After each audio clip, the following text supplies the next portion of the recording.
Can I first of all remind councillors and officers to use microphones and request that those attending the meeting ensure that their mobile phones and communication devices are silent or off. Can I also remind those attending the meeting that it will be recorded and it would be available on YouTube via the Council's website following the meeting.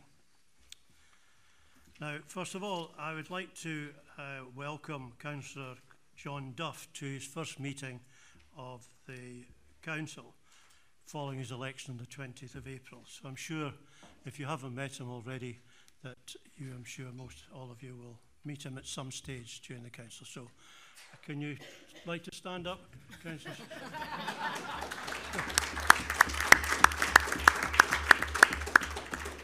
Thank you very much. He's a big chap, so you can't miss him. Can I ask, is there any apologies for today's meeting? No apologies, Provost. Oh, no apologies, thank you. Are there any declarations of interest in respect of today's business? Councillor Parrott, Councillor Drysdale, Councillor McCabe. Well, we need to find out what the interests are, Provost. Okay, I'll let you do it. A non-financial interest in paper 9 as member of the Harbour Board. Thank you, Provost. As a voting member of the Perth and Kinross Integration Joint Board, a non-financial interest in item 3. Also, as a voting member of the Perth and Kinross Joint Integration Board, I have a non-financial interest in paper 3. Councillor Anderson. Thank you, Provost. A non-financial interest in paper 9, the Harbour Board. Councillor Ahern. Councillor Ahern. Losing my voice. Councillor Ahern. Yeah. Thank you, Provost. Yeah, can I declare a non-financial interest in paper 3 as a voting member of the IJB, and I will not be participating in any debates or voting afterwards if there's a vote. And can I also declare interest in paper 9 as the chair of the Perth Harbour Board? Councillor Reid. Councillor Reid. Hi, Provost. As a member of the IJB, I will also like to declare an interest in item 3, and I will not be participating in any way in that item. Councillor Harry Coates. I would like to declare an interest as a member of the board of the Harbour. Likewise, Provost, can I declare non-financial interest in item 9 as a member of the Harbour Board? Thank you. Is that everybody? Yeah. Now, in notice of motion in terms of Standing Order 39, invite Councillor Parrott. I wonder if I could speak first. I was going to do that later. Provost, Councillors, Chief Executive, in my role as Clerk to the Perth and Kinross Integrated Joint Board, I feel that it's appropriate that I step aside during the Council's consideration of the motion on the agenda this afternoon, and therefore I would ask that my colleague, the Head of Legal and Governance, take my place at the table. Thank you, Provost. Thank you.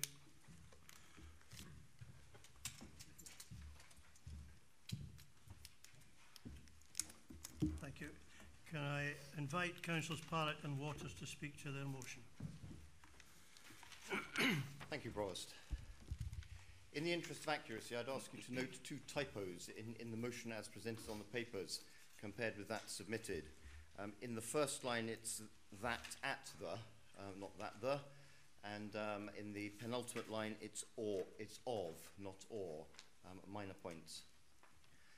I derive no pleasure in proposing this motion, but think it is necessary in order to establish the views of all councillors on this matter. Let me start by saying I support wholeheartedly the strategy behind the establishment of the IJBs. They help greatly reduce the hard border between NHS and local authority services in a vital area and improve opportunities for betterment. At a conference I attended in Salford in autumn 2016, English councillors were full of praise for the system adopted in Scotland and felt its adoption south of the border would, however desirable, be very difficult given the more fractured structure of the NHS there. But I must express disapproval of the decision taken to close Beechgrove Care Home in Perth. It strikes me that the decision taken is a reactive short-term decision that does not stand up to the demographic and social evidence, and not a positive, proactive decision for the long term that responds to the evidence of the demographics. Subordinate to the disapproval of the decision taken, I'd also like to express concerns with regard to a couple of issues of the operational level of the IJB. I do not doubt in any way the good faith of all IJB board members, but this decision has put most elected IJB board members at odds with the appointed NHS board members. I do not think this is a healthy development, and wonder if there are other better decision-making structures available that require support for decisions from both partners in the IJB, so reinforcing partnership working. I must also express concerns about the presentation of so-called options papers, where it is not, it seems, possible to seek the selection of an option in the paper purely on the basis of what is in the paper. To my mind, business is only properly transparent if any option in a paper can be selected on the basis of what is contained in the papers, without recourse to further discussion and or consultation. But that is all I will say on that matter. I urge councillors to support this motion. Thank you. Thank you, Councillor Barrett. Councillor Waters. Thank you, Provost.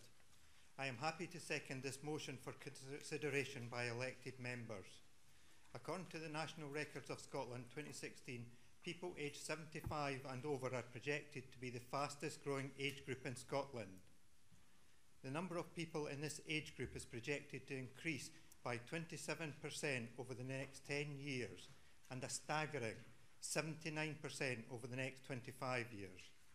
In relation to shutting Beech Grove House, we will clearly need more capacity in providing appropriate care options to deal with our ageing population, not less.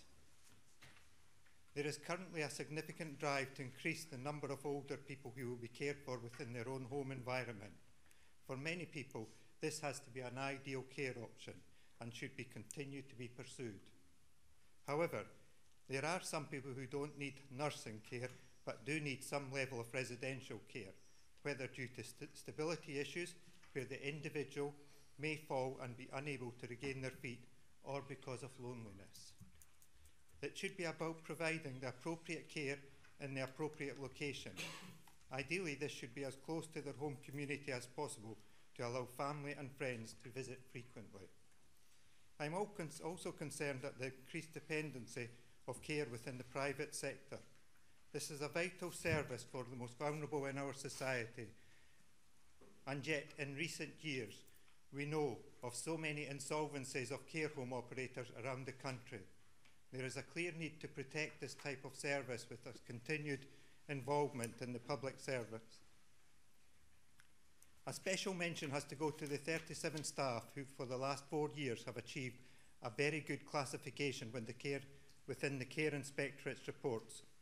These staff have worked hard over these years in providing an excellent residential care home, providing fantastic care. It is concerning that their reward is potentially a P45. Overall, the reports paint a picture of an excellent residential care home.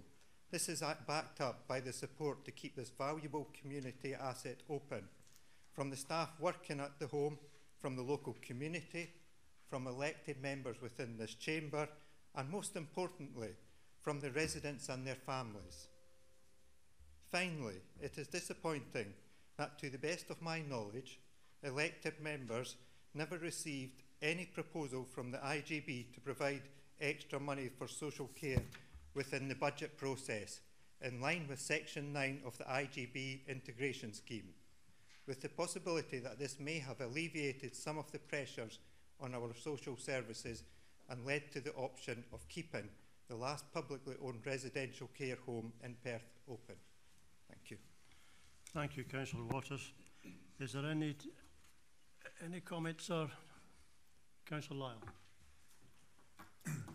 Thank you, Provost. I just feel I should answer one of Councillor Waters' concerns, and I can assure him that at no point have we contemplated any redundancies, and I think he and his colleagues should be aware that the mention of P45s in a situation like this is a tendency towards inflaming the situation, which is already difficult enough.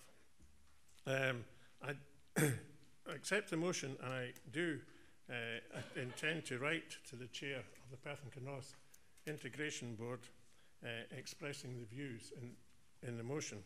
I also plan to copy this to the chair of NHS Tayside, and I'm minded to copy it also to the Cabinet Secretary, Shona Robinson, for her contemplation as well.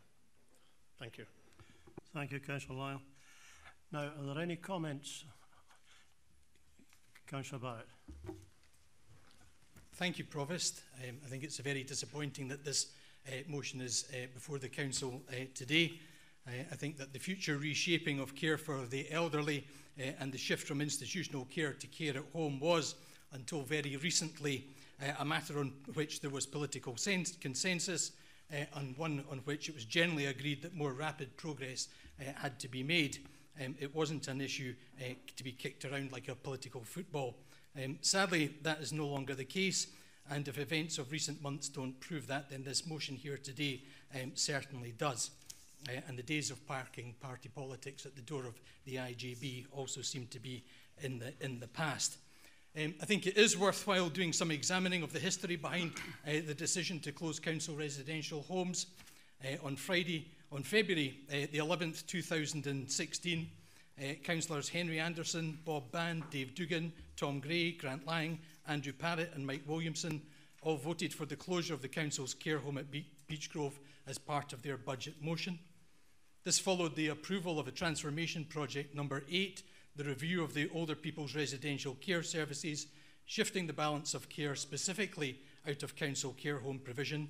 It was led by the then SNP administration and by Councillor Dave Dugan as convener of the Housing and Health Committee, who is also chair of the Integrated Joint Board and Shadow Board. At no time during the past 3 years did Councillors Dugan, Band, Parrott or Lang qualify their unwavering support for the closure. The sight of them amidst protesters on Perth High Street suggests that they underwent something of a Damascene conversion. I noticed that not one of the councillors had the nerve to hold a placard for the press photographers, but if they had, I wonder what they might have said. I'm sorry, I didn't know what I was doing. It was me, not the IJB, might have been suitable. Provost, how should we describe people who infiltrate a protest by members of the public? Honest people exercising their democratic right in support of genuine concerns, hijacked by councillors pretending to be on their side while crossing their fingers behind their backs that their own culpability and responsibility isn't discovered. Provost, there have been 2 budgets since February 2016. I checked back to 2017 to see if the SNP group had second thoughts about Beechgrove, checked whether they'd reinstated Savings 25 from the previous year for £696,000, but no. Maybe Councillor Dugan and co had forgotten about Beechgrove by then, who knows. This year, though, Provost, no one could claim not to know that there was a decision in the making. By my reckoning, there were 6 months to come up with a competent amendment for those IGB members who really and truly wanted to protect Beechgrove. The question they have to answer now is how, after all that time, didn't they? Perhaps if they'd been less concerned with stage-managed walkouts, they might have done a better job. Provost, when it comes to the future of older people's services and residential care, residents and families deserve better than political showboating and game-playing. SNP politicians can't be allowed to declare a new year zero and deny responsibility for everything that they did when they were in office previously.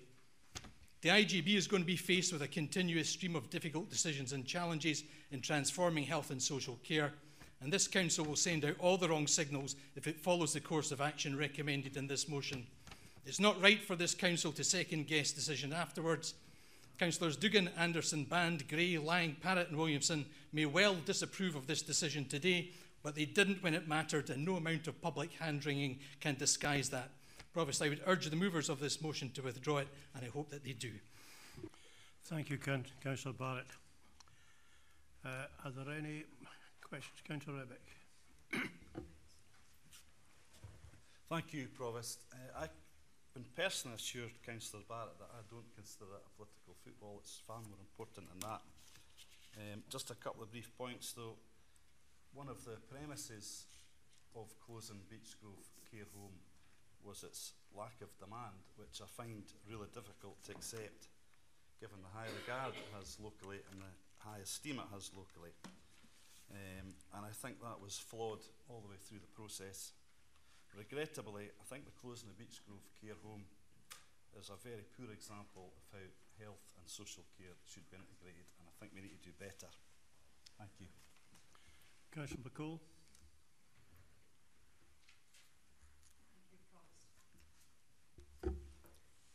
I would also agree with Councillor Revick and say to Councillor Barrett that there is absolutely no political footballing here.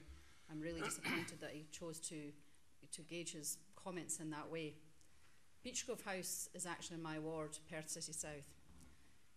It was also my mother's home for many years, and for other extended family members right up until the present day. Choosing a residential home for a loved one is a very fraught experience. For family members who want to ensure that the relatives can not only enjoy an excellent level of care, but also enjoy a good quality of life when they move into a residential home. And I've visited almost all of the residential and nursing homes in Perth and Kinross at some point or another. In my opinion, Beechgrove House has, and continues to do so, offers a far superior quality of life than any other care home that exists in Perth and Kinross right now. The level of care is not in dispute, or in any other care home, but the quality of life is far, far better, not just for the resident who moves there, but also for the family members and friends who wish to maintain contact with that person. And I think that's extremely important for residents of Beechgrove House who may be in early stage dementia, because not all residential homes will accept residents with that level of requirement, and if the condition is not advanced enough to require nursing care, but early enough that they cannot be cared for at home, then they have little choices left. Beechgrove House offered one of those choices. I think the closure of this facility is short-sighted and opportunistic, and I totally and completely and wholeheartedly support the motion. Thank you. Thank you. Councillor Anderson.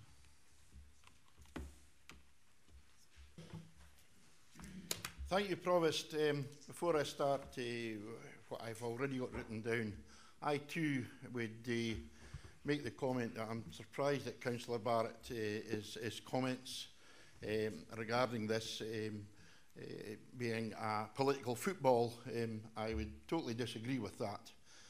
And as a councillor, and also having currently 3 aged relatives, 2 in Tayside and 1 in Grampian, reliant on care and support, this matter is very close to my heart. It is very regrettable to me that the decision by the IGB to move ahead with the closure of Beechgrove House has been taken. Even more so as the evaluations and options set out in the documents seem to be flawed and loaded towards the inevitable decision that was made.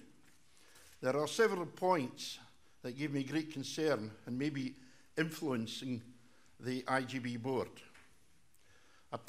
A presentation given to councillors stated, for maximum efficiency and value, care nursing homes in today's environment need to operate with at least 42 beds. That may be the perfect working model, colleagues, but in reality, very few in PKC area are operating at this template. Most operate at around half that capacity, and although may claim that they are underfunded per occupant, I have seen no evidence that indicates that these in the caring nursing home industry within PKC have any plans to extend their care nursing homes to a 42-bed operating template. I also have concerns in the way that options were presented to the IGB committee. Though this is no way a criticism of officers, I do feel they did not have enough scope to dig further into the options to try and find an option that would keep Beechgrove House open. For example, what weighting was given to the clear evidence that in the future we will need to actually increase care nursing home provision, even with an increased percentage of use of care in the home. Although Beechgrove has no en-suite facilities in its rooms, Was any discussion held with the Care Inspectorate that in-suite facilities are not viable to those in an advanced state of dementia, which with our care home strategy would be the vast majority of patients that would require to be in a care nursing home environment? Also, I would also like to say that every employee at Beechgrove has been spoken to about redundancy. So let's make that clear. Because I have all these concerns, and there's many more, I wholeheartedly support the motion. Thank you. Thank you, Councillor Anderson. Councillor Barnacle. Yeah, thanks, Provost. I wasn't actually originally going to say anything, but I think it's important to take the politics out of it, which I don't think Councillor Barrett's pronouncements helped. At the last administration meeting, I said I would like the up-to-date figures provided to members since the budget decision on where we are with bed blocking, where we are with the private sector capacity. We should be making decisions based upon the latest available figures in dealing with care issues. And I don't think that's necessarily the case. We're not being provided with enough information. It's all at arm's length. The council gives a block grant, other people make the decision. But we own the care home. So I think there's a democratic deficit that needs to be addressed in the operation of the IJB. This has come to me from the public and from carers' representatives, who, by the way, two of which sit on the joint board, but they don't have a vote. Why don't they have a vote? They should have a vote, in my view. So I think it's all part of a pattern of things being moved away from the council, other bodies being set up, and we don't get the information, but we get the flack. So we need to look at that. We need to look at how we operate democratically with the up-to-date figures. And I think Councillor Lyle's amendment to write further is the correct approach. What we really need to do is ask the Scottish Government, is the IJB, as it is constituted, in our instance, the right way forward? Can it be improved and the decision-making process improved? And so, therefore, I support Councillor Lyle's position on this. Thank you. Thank you. Thank you, Councillor Barnacle. Councillor Dugan. Councillor, you want to... Up to yourselves. Thanks, Provost. I also wasn't going to speak today, but after Councillor Barrett's intervention, I would just like to say that he's sat in two committees. He convened one where I stood and questioned, as Councillor Barnacle said, figures that were provided. He did not allow much discussion of these figures and defended the figures that were in the paper at every opportunity. So to say that we had not questioned figures going forward, historic figures, figures relating to occupancy, is incorrect. I'm sure he'll remember both these occasions, and I hope that it was one of these committees that we can look back on YouTube. Councillor Dugan. Yes, thank you, Provost. I think I would echo some of the comments that have been said earlier on in this debate about the inappropriateness of political wrestling with this. It's far too important an issue, and I, for one, I'm very supportive of the motion, not because it affords any one particular political party in this chamber any advantage, but because at the heart of this there's an extremely serious issue. There's a number of costs which we face as a community and as a council as a result of this, I would call it an outcome. And principal amongst these, Provost, is the human cost to the residents currently in Beechgrove and their families who are who have and who continue to undergo no small measure of strain and concern about what is coming down the line. Over and above this, Provost, I'm very concerned with the particular dynamic that exists here in Perth and Kinross within the IGB, which, like the mover of the motion, I have great confidence in the construct of the IGBs, but we're learning very quickly that we need to be very well sighted on the potential outcomes that the IGBs can deliver. And this is a pretty severe example of those outcomes that can be delivered. The construct is fine, but we have tremendous asymmetry, I believe, in the ability of the IGB in Perth and Kinross to secure sustainable and strategic savings from the social care side, because that's what social care has come to deliver in Perth and Kinross under the leadership of this council, but not to match those savings from the NHS in Tayside and its presence in Perth and Kinross, which, as many people will know already, is an organisation under severe financial strain. So that's a key consideration as well. What we'll lose a substantial part of with the closure of Beach Grove is the ability to apply a public sector comparator to the provision of care for our elderly. We've only got Parkdale now in between us and total reliance on the private sector, which in terms of standards and delivery provides us with much less opportunity to show what can be achieved. And we've already heard about the excellent work that is achieved at Beach Grove. I've stood accused today of turning my back on shifting the balance of care. Well, let me assure you and this council, Provost, that as the former chair of the IGB and the convener of the Old Housing and Health Committee, I would do no such thing. This is not about turning your back on shifting the balance of care from institutional settings into settings at home. It's complementary to that. And I resist the inference that there is no renewed use of Beach Grove that could indeed assist, as I think Councillor Barnacle mentioned, the problems and costs that are attracted with delayed discharge from Perth Royal Infirmary. So I resist the accusations that have been made, and I also would suggest that signing up in previous terms to the need to save money and to increase efficiency are not the same thing as determining very specific outcomes some years hence. So I very much support the motion and its intent. Thank you, Provost. Thank you, Councillor Dugan. I'll just take one more question, one more comment, if you don't mind. Councillor Robertson.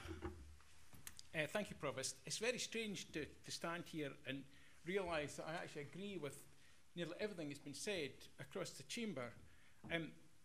We all remember the huge pressures there were in the budgets a few years back and in this present budget, and the reasons why the SNP administration were forced to put the proposal forward that Beach Grove could close, and that has come to, it looks like it's going to come to pass. We've all been in that position, and we'll probably be in that position again, so I understand that. I fully support the amendment put forward by the Leader of the Council. No, he's amended your motion. He's added a piece to your motion. Anyway, I fully support the addition to the motion that's put forward by the Leader of the Council, that he should write to the Cabinet Secretary, Shona Robinson, because that's ultimately where the issue lies. We all know that we are going to have a growing number of elderly people needing care within our community, and that care, as apparent to any councillor, is often not there. It's a serious issue that's in front of us, and Councillor Barnacle spoke about bed blocking. We've all had experience of that as well, where people, our constituents, can't get released from hospital because there's nowhere for them to go, and we as a council can't put forward a package to support them in their own homes. So there is a problem there that needs to be addressed, so I think you're taking the right action. Thank you. Thank you, Councillor Robertson. I think we've covered that fairly well. Can I ask the mover and the seconder of the amendment if they agree with, the motion, if they agree with Councillor Lyle's extra additions to your amendment? A motion. I understand it correctly, with writing to Shona Robertson and Perhaps if I ask Councillor Lyle to repeat. I would similarly write to the Chair of NHS Tayside and to the Cabinet Secretary. Agreed? Okay, thank you. Everybody in agreement with that? Okay, thank you.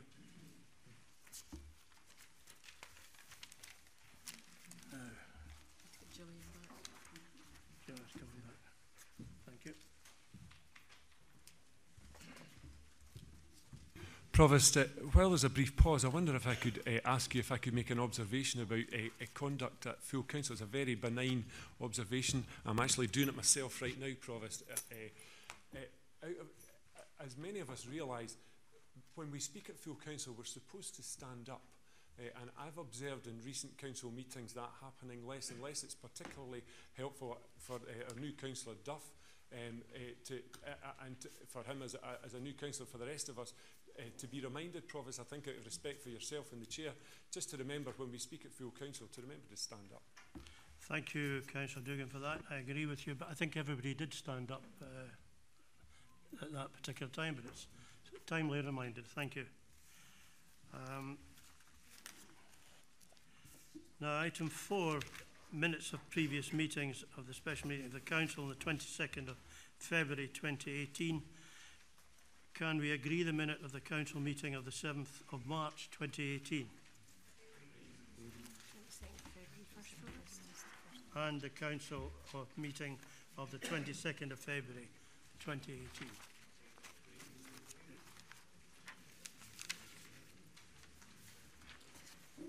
Can we also agree to note the minute of the Perth Common Good Fund Committee of the 28th of February 2018? And can I also ask, I'm just about to read out all the committee meetings, and I notice sometimes there's a gap before somebody stands up. So you will know when it comes to that committee that it's yourselves. So the Planning and Development Management Committee, 14th of February 2018. Move for noting, please. Thank you, Councillor Cott. Happy to second. Thank you, Councillor Braun. Licensing Committee, 22nd of February 2018. For noting, Provost. And seconded, Provost. Local Review Body, 6th of March. Move to note, Provost. Happy to second, Provost. The Planning and Development Management Committee, 14th of March. Up again. Okay. Move for noting. Thank you.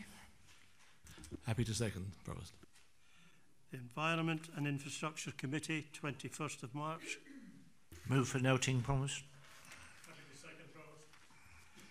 Lifelong Learning Committee, 21st of March. Move for noting, Provost. Happy to second, Provost. Housing and Communities Committee, 28th of March. Move for noting, Provost. Happy to second, Provost. The Audit Committee, 28th of March. Move for noting, Provost. Second, Provost. And the Local Review Body, 3rd of April 2018. Move for noting, Provost. Happy to second, Provost. Thank you.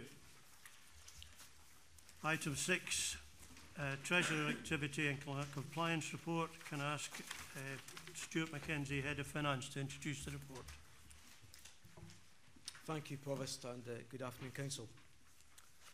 This report advises Council of Treasury activity undertaken for the quarter ended 31st of March 2018. 2 new fixed-rate loans totalling £22 million were taken out from the Public Works Loans Board in March, in line with the requirements of the capital programme. These were borrowed at an average rate of 2.35% for a term of 50 years. Overall, the Council's long-term debt increased from £332 million to £354 million during the quarter. There was also an opportunity to undertake debt restructuring. Existing PWLB loans totalling £6.2 million and incurring interest of 4% were repaid prematurely and replaced by a new single loan at 2.45%. After allowing for early redemption premiums, the Council will save an estimated £1.7 million over the lifetime of the loan, or just under £1 million at current prices. Investment activity was undertaken in accordance with the Council's cash flow requirements. The total level of investments decreased from £40.3 million to £37.6 million over the quarter, but the average interest generated on investments increased from 0.6% to 0.73%. There were no breaches in compliance with approved Treasury and investment policy during a quarter. I'm happy to take questions, Provost. Thank you, Stuart. Are there any questions on the report? Councillor Braun. Thank you, Provost. Just a quick question for Mr Mackenzie. With the changing banking structures, the ring fencing of retail banking away from investment banking, will that have any effect on where we can invest and how much we can invest?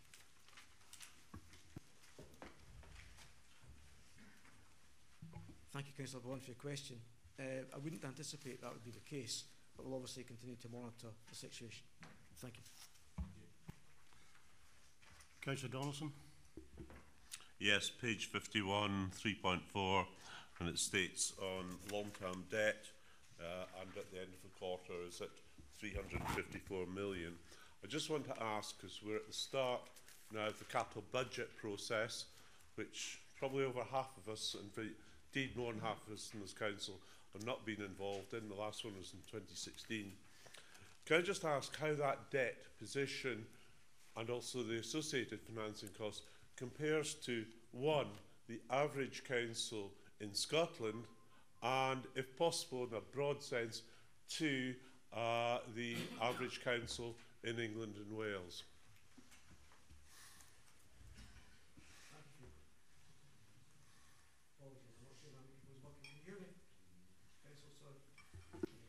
I'll shout.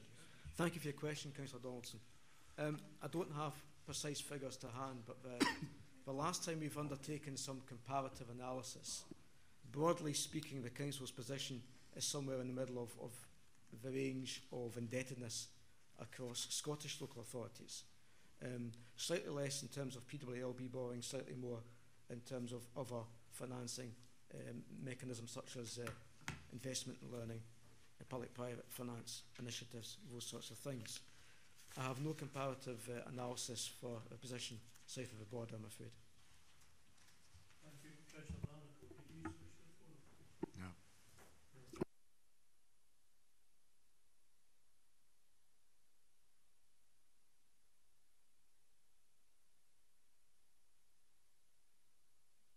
Thank you, Provost. It's page 51 of the report. It's paragraph 3.5, where it speaks of 5 short-term loans, approximately 4.2 million on average, so therefore, by my maths, 20-odd £million in terms of short-term borrowing for cash flow. Can I ask the Head of Finance if that's very routine? I don't remember seeing that quite set out in those terms before. And also to double check that where it says later on in that paragraph, long-term funds, is that exclusively borrowing, or is it possibly some of that grant funding? And I've got one more question, Provost, if that's okay.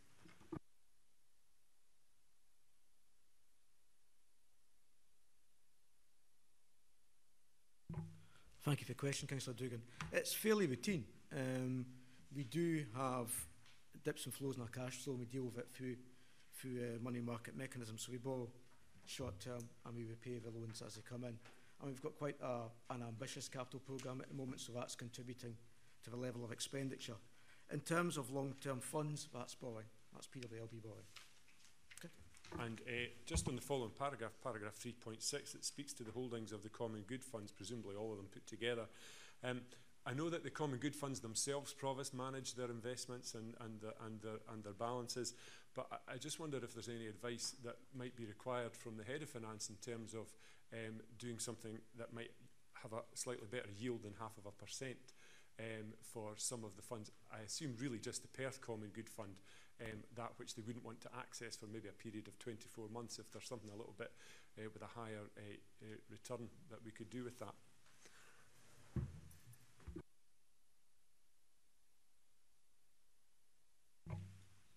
Again, thank you for your question, Councillor Dugan. The common good funds are managed as part of the overall portfolio. The Council's charity funds are managed separately, so there's a distinction between the two. 0.5% isn't particularly high, I accept, but the corollary of low borrowing costs is low returns on investments, and that's as good as we're going to get, I think, in the open market. But we can certainly look at the issue again if it's of concern. I have to do that. Thank you, Councillor. Yeah, can I just follow up on my earlier comments? Can I go, and obviously that debt, that long-term debt is there to finance infrastructure projects and projects that will improve and enhance productivity. But I do want to ask on page 68, I'm going to try and not be technical here, but it's about duration and it does matter. And what I mean by that is the weighted average in number of years of our debt structure. Because we've clearly, I think over the last 2 years since the last capital budget, we've gone kind of lower for longer. So could I ask the Head of Finance, is that a process that's likely to continue? And can he give us an indication, compared to other councils, how we're positioned? Because it's quite a long weighted average period of repayment. And I think there's maybe attractions in that. But maybe he could explain to us, are there any risks? Thanks. Thank you, Councillor Donaldson. That is quite a technical question. It's given me a moment's pause, really. I think there's maybe two aspects to this. One, as members will be aware, there's been a significant increase in the Council's capital expenditure. So we are seeing the level of external debt ramp up. That's the logic of where we are in terms of sustaining that level of investment. In terms of comparison over borrowing periods with our local authorities are predominantly using the Public Works Loans Board. The maximum borrowing period is 50 years for Public Works Loans Board, and local authorities will have a mix of short-term borrowing and long-term borrowing. In terms of comparative performance, there's a kind of equated average known as a Consolidated Loans Fund rate, which is the benchmark figure which is used to measure the effectiveness, if you like, of Treasury management activity. We're normally somewhere within the top 3 in terms of comparison if you had a league table for local government in Scotland. The Council's revenue budget, as approved on the 22nd of February, provides for the level of capital investment we currently have. So that wouldn't be a cause of concern for myself, and I don't think it should be a cause of concern for the Council per se. But obviously that does involve a significant commitment of revenue funds to finance our capital investment over the long term.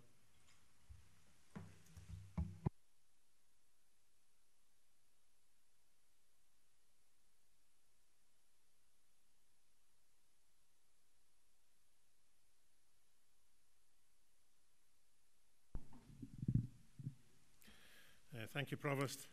This report provides a summary of the Treasury management activity for the 4th quarter of the year. During the quarter, there was further new borrowing of 22 million undertaken to support the delivery of the capital budget.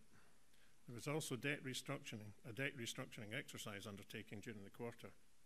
Existing PWLB debt of 6.2 million was prematurely repaid and replaced with a new loan at lower interest rate, generating savings of 1.7 million over the lifetime of the loan. Although the total level of council investments reduced during the quarter, in line with cash flow requirements, the return achieved on investments rose with the bank increased base rate on November 17. The Treasury activity during the quarter largely reflects the continuing successful delivery of the capital budget, and I ask the Council to note the report.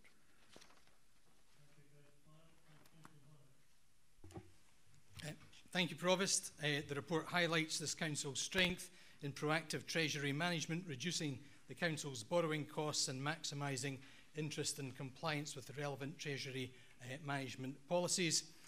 Paragraph 3.3 shows recent activities achieved savings of £1.7 million over the term of previously negotiated loans, which were redeemed, and a £35,000 year-upon year saving.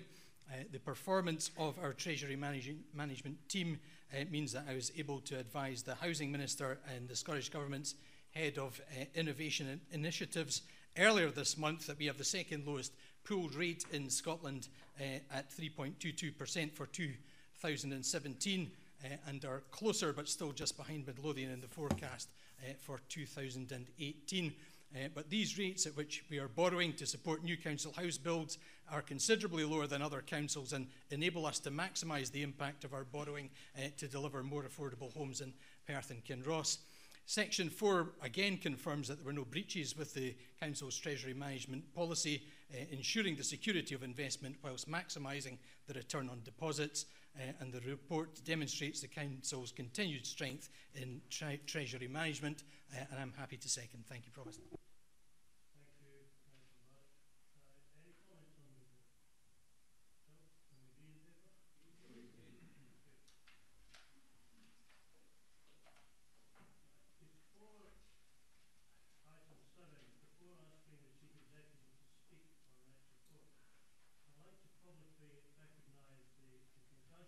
Hang on.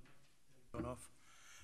I'd like to publicly recognise and congratulate Jackie Pepper and her hard-working team on the wonderful inspection report they received recently. The excellent services and innovative practice for children and young people delivered by outstanding staff and leadership have been recognised by the Care Inspectorate. This inspection report confirms that this is a high-performing area delivering real outcomes for our communities. So I'd like to hand over to Chief Executive to formally introduce the report. Provost, thank you very much, and for giving me the opportunity to say a few words. There's 2 points I would like to make before the Executive Director of Education and Children's Services presents the findings of this report. Firstly, that this is the 3rd successive report which evidences excellence and high performance in respect of services for children, young people and families in Perth and Kinross.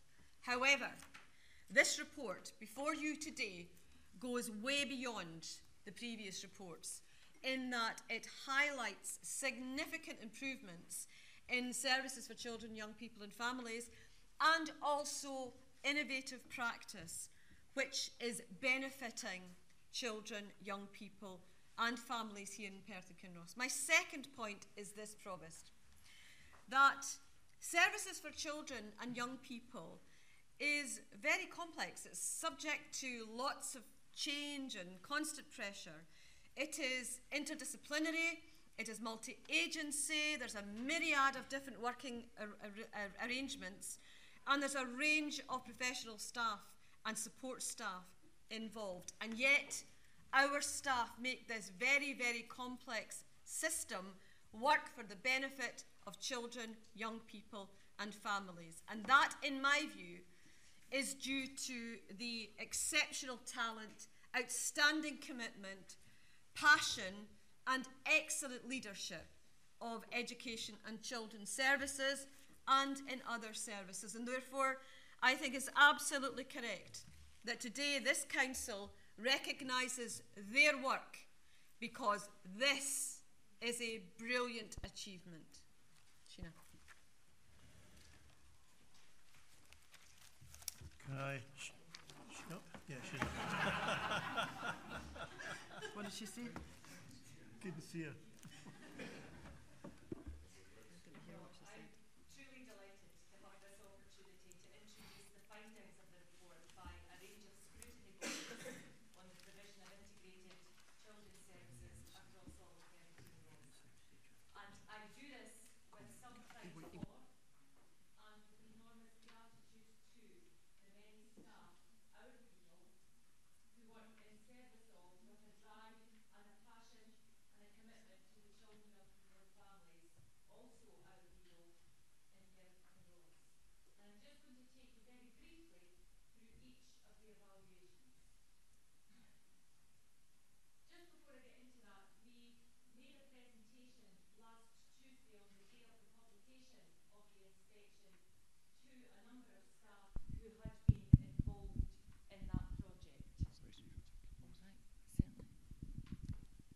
You can still hear me, can't you?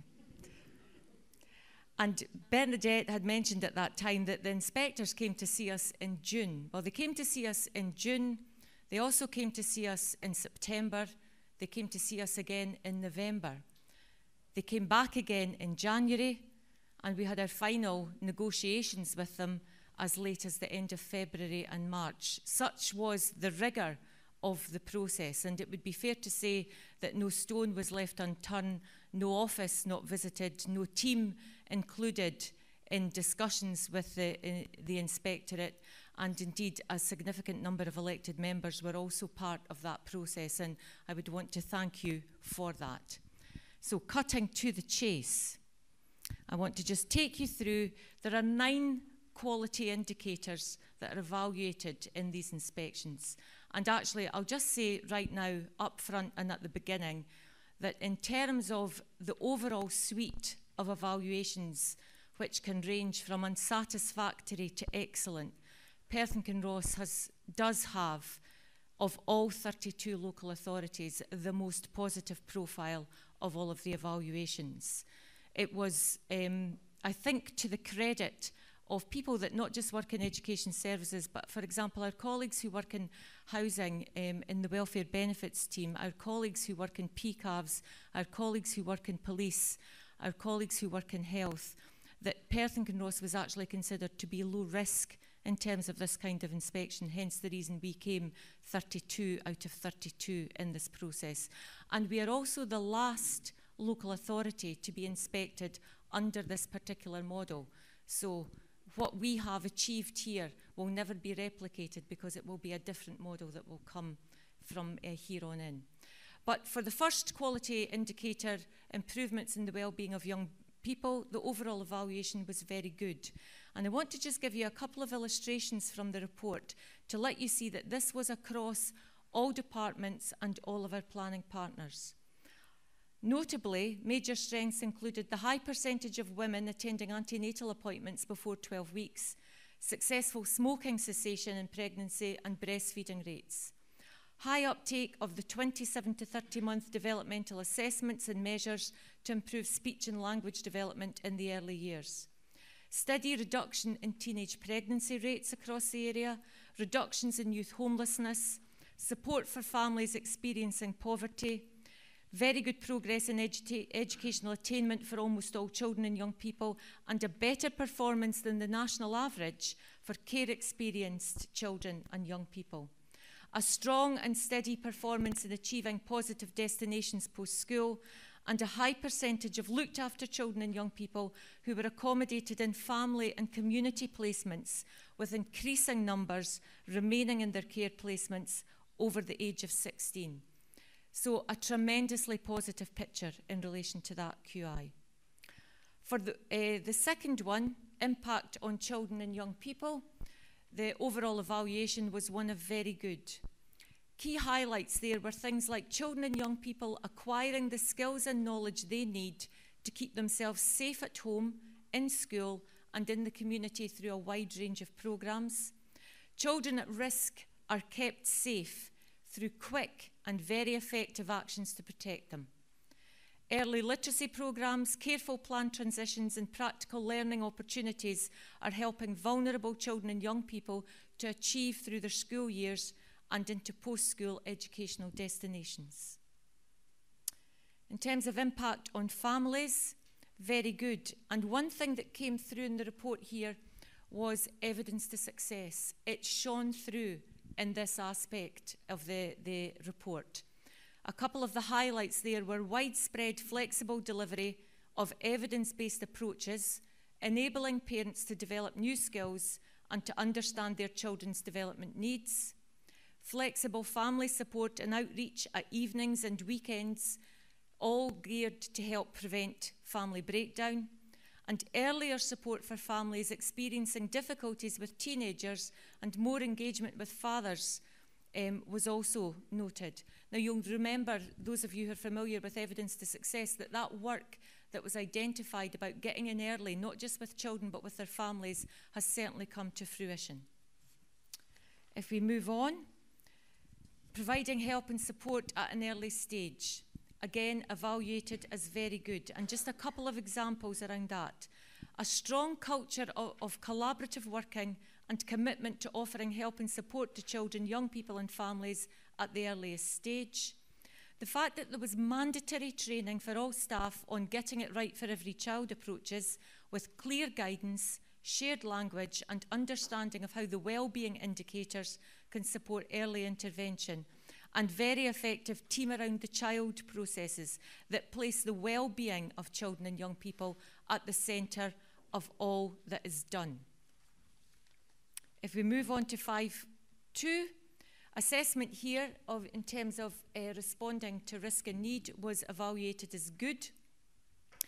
And I did explain that in the context of a suite of 9 evaluations, where with the exception of this one, all others were very good and excellent, some staff were perhaps looking at this and feeling slightly disappointed.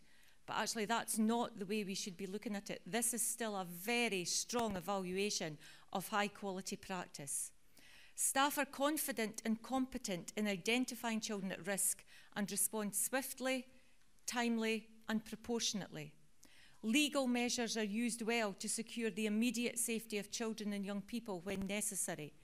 And advice from the Child Protection Duty Team and out-of-hours social work teams provided value support to staff to help them with complex judgments. So a really strong performance in that one as well. Planning for individual children and young people evaluated as very good. Major strengths in here included high quality plans with a focus on outcomes and streamlined planning processes, stable, nurturing placements for looked after children and young people, including kinship care and continuing care. And I'm going to come back to talk about kinship care in a bit more detail. In terms of planning and improving services, this was the first of the areas that was considered to be excellent. In other words, sector-leading practice and outstanding practice. And I just want to share a couple of things that I think are really important here. The Tayside collaboration on children's services planning, maximising the potential to redesign shared services at scale, a first in Scotland. The rigorous scrutiny by chief officers and elected members set and monitored the pace of change and improvement. And tackling child sexual exploitation and abuse was a key priority for elected members and services, with a strong strategic leadership and an ethos of zero tolerance. Participation of children, young people, families and other stakeholders, again evaluated as very good. Our third sector colleagues came out of this part really well, and this is the area within the partnership where they take a lead. So third sector partners delivering an extensive range of important services, pupil councils and a culture of participation is well embedded across schools, and I know that was something that our convener highlighted in the follow-up media releases that she was involved in following the publication of the inspection. Care experienced young people have an increasingly stronger voice due to all partners' purposeful commitment to corporate parenting. And the Child Sexual Exploitation Young People's Advisory Group designed an innovative survey to help determine young people's understanding of CSE and to inform future work. Absolutely tremendous and really important work there. So on to the final of the 9 quality indicators, and this is about the leadership and direction of services for children and young people. And importantly, this quality indicator is about every single individual who takes any sort of role and responsibility working with children, young people and families. So when we talk about leadership, this is about distributed leadership and the leadership of everybody who's involved. Outstanding commitment to using evidence-based data to support and drive improvement by leaders and staff across services. Comprehensive consultation, mapping and assessment of need across a diverse geographical area enabled partners to collectively identify shared priorities. Transformation programmes of significant service redesign across partners to meet increasing demand, improve efficiency and deliver agreed outcomes. And a strong, sustained culture of continuous improvement were just some of the features. I've just given you a taster of some of the features of the really strong practice. Importantly in here, we were asked to submit 3 what's called good practice examples. Now that doesn't do them justice, because actually they're very good examples of excellent practice.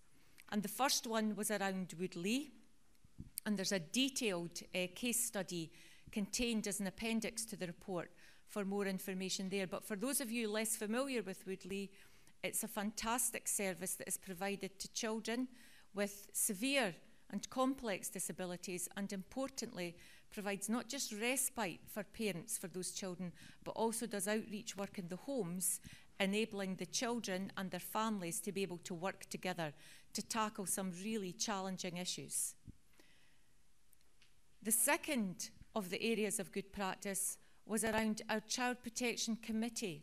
And more than just the Child Protection Committee, what has been developed as our Child Protection Community, because child protection is everybody's job, not just the responsibility of a few people who might actually sit on a committee.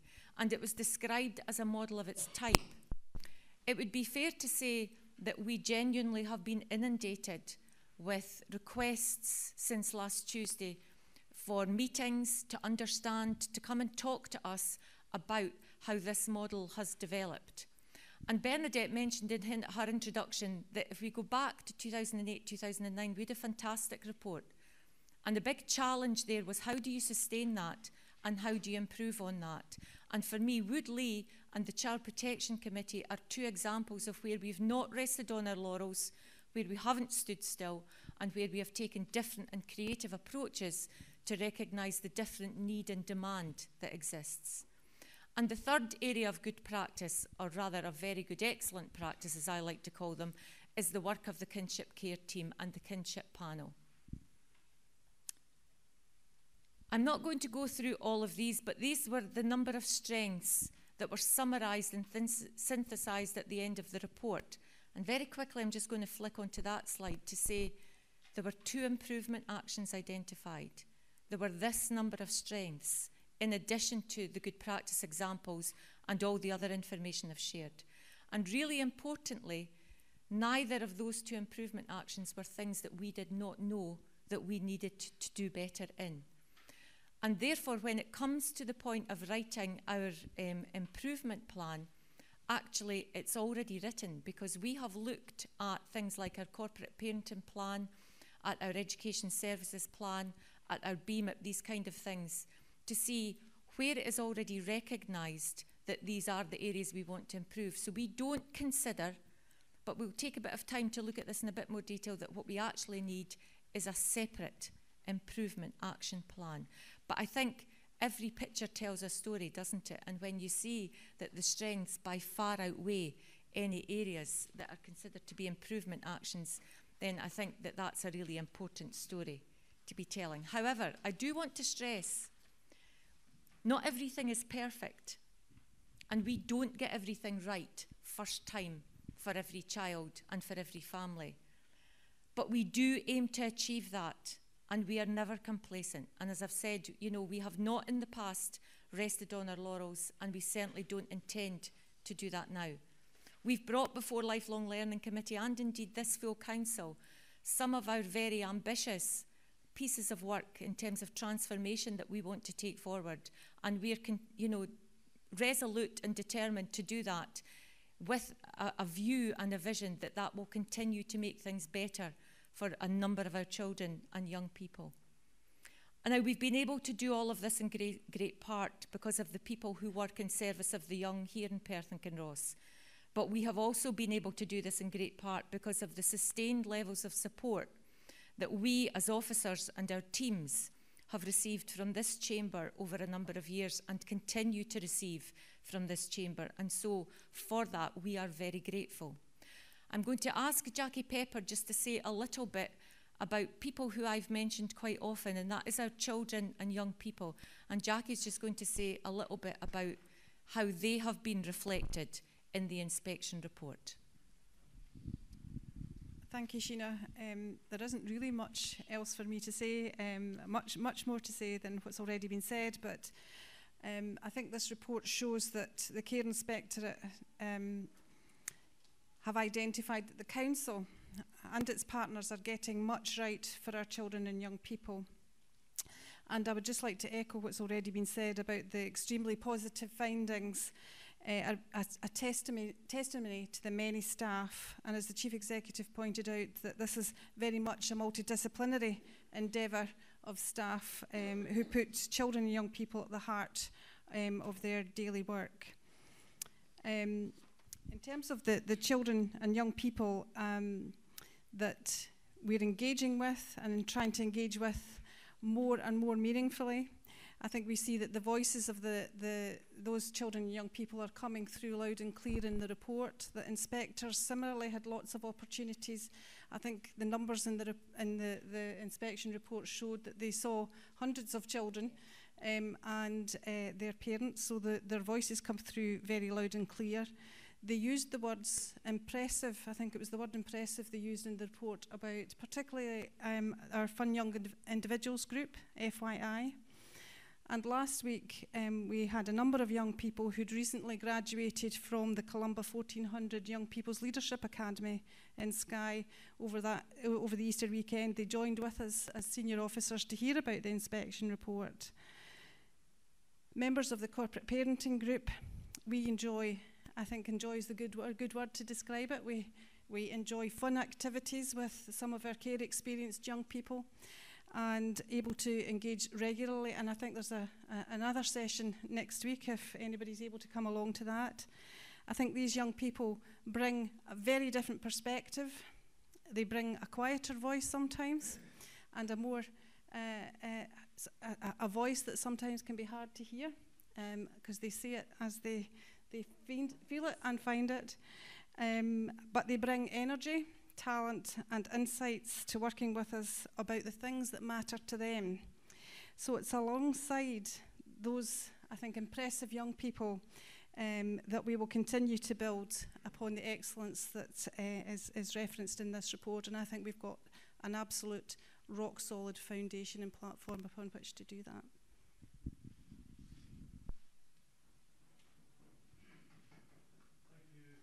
Thank you, Sheena and Jackie. Councillor Lyle, can you move the report, please? Questions first, Oh, I beg your pardon. Any questions?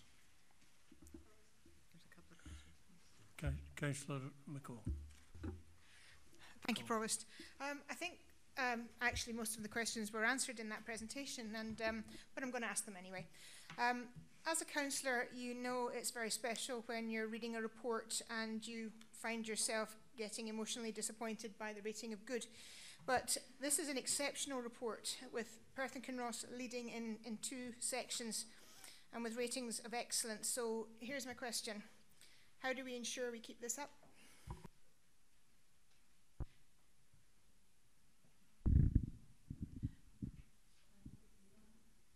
I think really just to say that I think that the fact that if you engage with staff at any level in Perth and Kinross, we're constantly asking ourselves, what is it we need to do next and what is it we need to do better? And I think the emphasis on that we are continually evaluating and self-evaluating our performance and looking at that and seeing what's next and what needs to be done next, then that's the way in which we will continue to improve what we do. I would just want to add to that we don't coast. We've never coasted. And I was doing a similar presentation, as I said, last Tuesday, and it was the big reveal. A number of people at 12 o'clock had not yet seen what those results were. And there was a reaction to the good, and yet in many other places people would be fair delighted to see that evaluation there of good. And it's that actually helps us continue to improve. The fact that people are not willing to accept that good is sometimes good enough. And it was Jackie who said something at the partnership last week, that, you know, in Perth and Kinross, you're marked out by your passion and your drive. And actually, if you don't have that when you work here, you're very noticeable. Often if you have that and you're elsewhere, you're also very noticeable. And it's the fact that we have all of that. I do think too the fact that we are far more engaged with a wider range of stakeholders, and importantly including young people. The improvements we are making are those improvements that they're telling us, not which we think are actually what's best for them. Just very briefly to add to what's been said, and colleagues will not be surprised to hear me saying this, but I think that absolutely essential to sustaining this high level of performance is continuing to invest in the organisational culture. I think the strength of this organisation is the culture, the narrative that we've developed over many years. It's everyone's responsibility. And as Sheena said in her presentation, we've enjoyed tremendous support from elected members, and I think that unity, that team approach needs to be sustained in order to ensure that staff are empowered, authorised, enabled to fulfil the potential.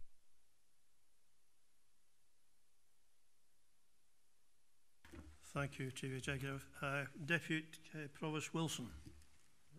You asked to say, do you want to? Questions. Or was it a comment? Sorry. Councillor Forbes. Thank you, Provost. Having had the pleasure to serve on lifelong learning now for almost a year, I'm not at all surprised by this report, but I am equally delighted. And just for clarity, can I ask, are we now officially the best in Scotland? Yes. Councillor McHugh. Sorry, can I just apologise? Right, please don't underestimate the importance of the reference to the child protection community being a model of its type. That is significant achievement. And the fact that we're an exemplar now for Scotland, and this may be rolled out, that is pretty significant and definitely worth recognition. Thank you. Councillor McHugh. First, I'd like to echo the comments by the Chief Executive and the Executive Director regarding this report, and it being a very positive one for the service. It obviously reflects the hard work by everybody involved. A quality service, audit, inspections, these are very important reflections and provide for us to be able to provide excellent council services. The Care Inspector report is very positive, and it has come up with a couple of improvement actions, which you already identified, which you mentioned. On reading this in the report, what jumped to me as a question to ask was that in February we made a budget decision here to cut the monies for training for our council staff. And training is mentioned as one of the necessary outcomes to improve the service even more. So do you have enough money for training? How many staff need this training?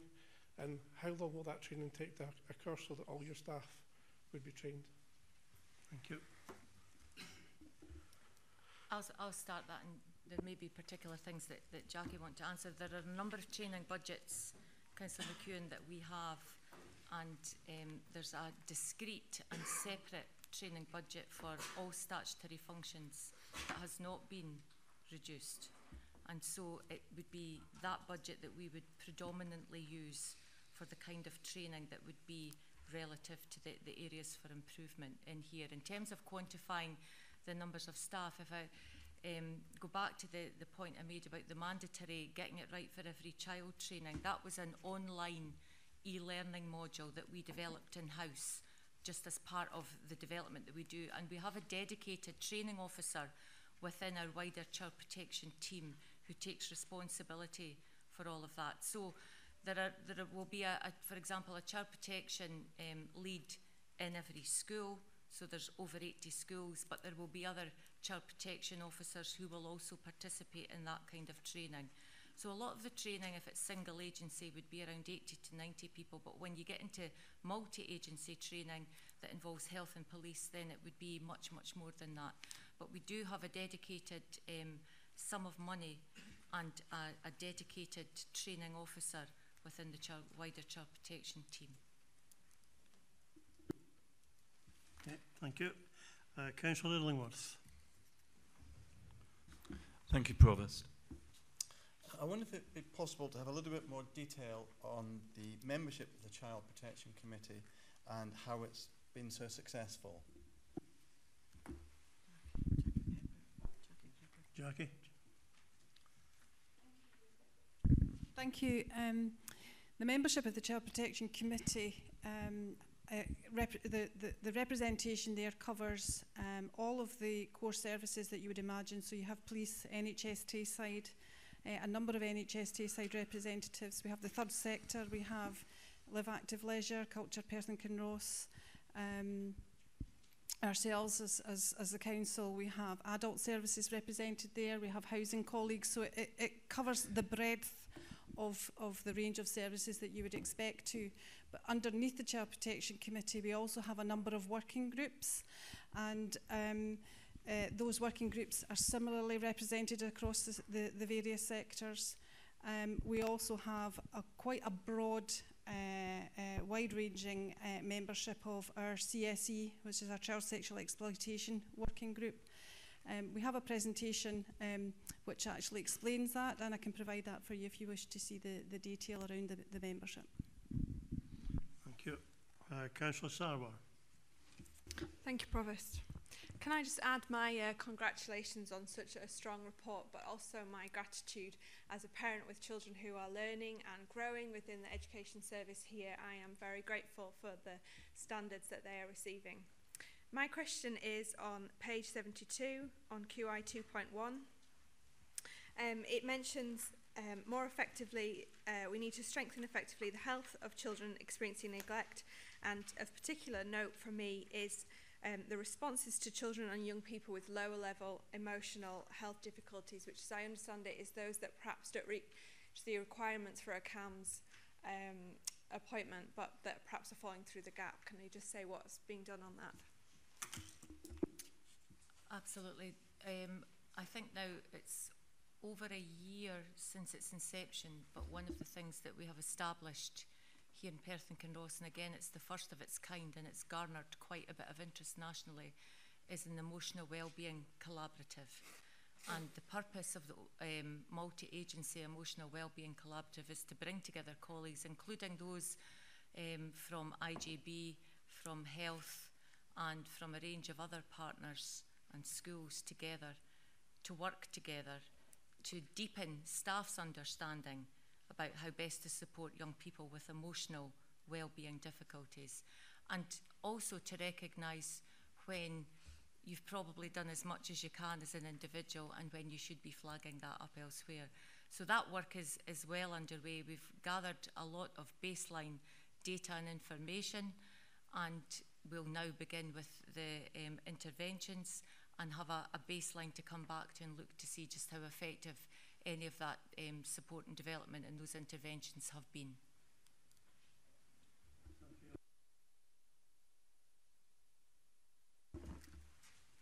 Thanks, Provost. I think after being here for a few years, we've become, as your staff, disappointed with the good, because we are so used to the great work done by the teams within Perth and Kinross. It's year after year. We need to be reminded that this isn't normal to have such a high standard of report. So thanks from myself to all of you. My question is, have any officers, lead officers, or any officers had contact from any other local authorities asking for information sharing or ways to set up projects?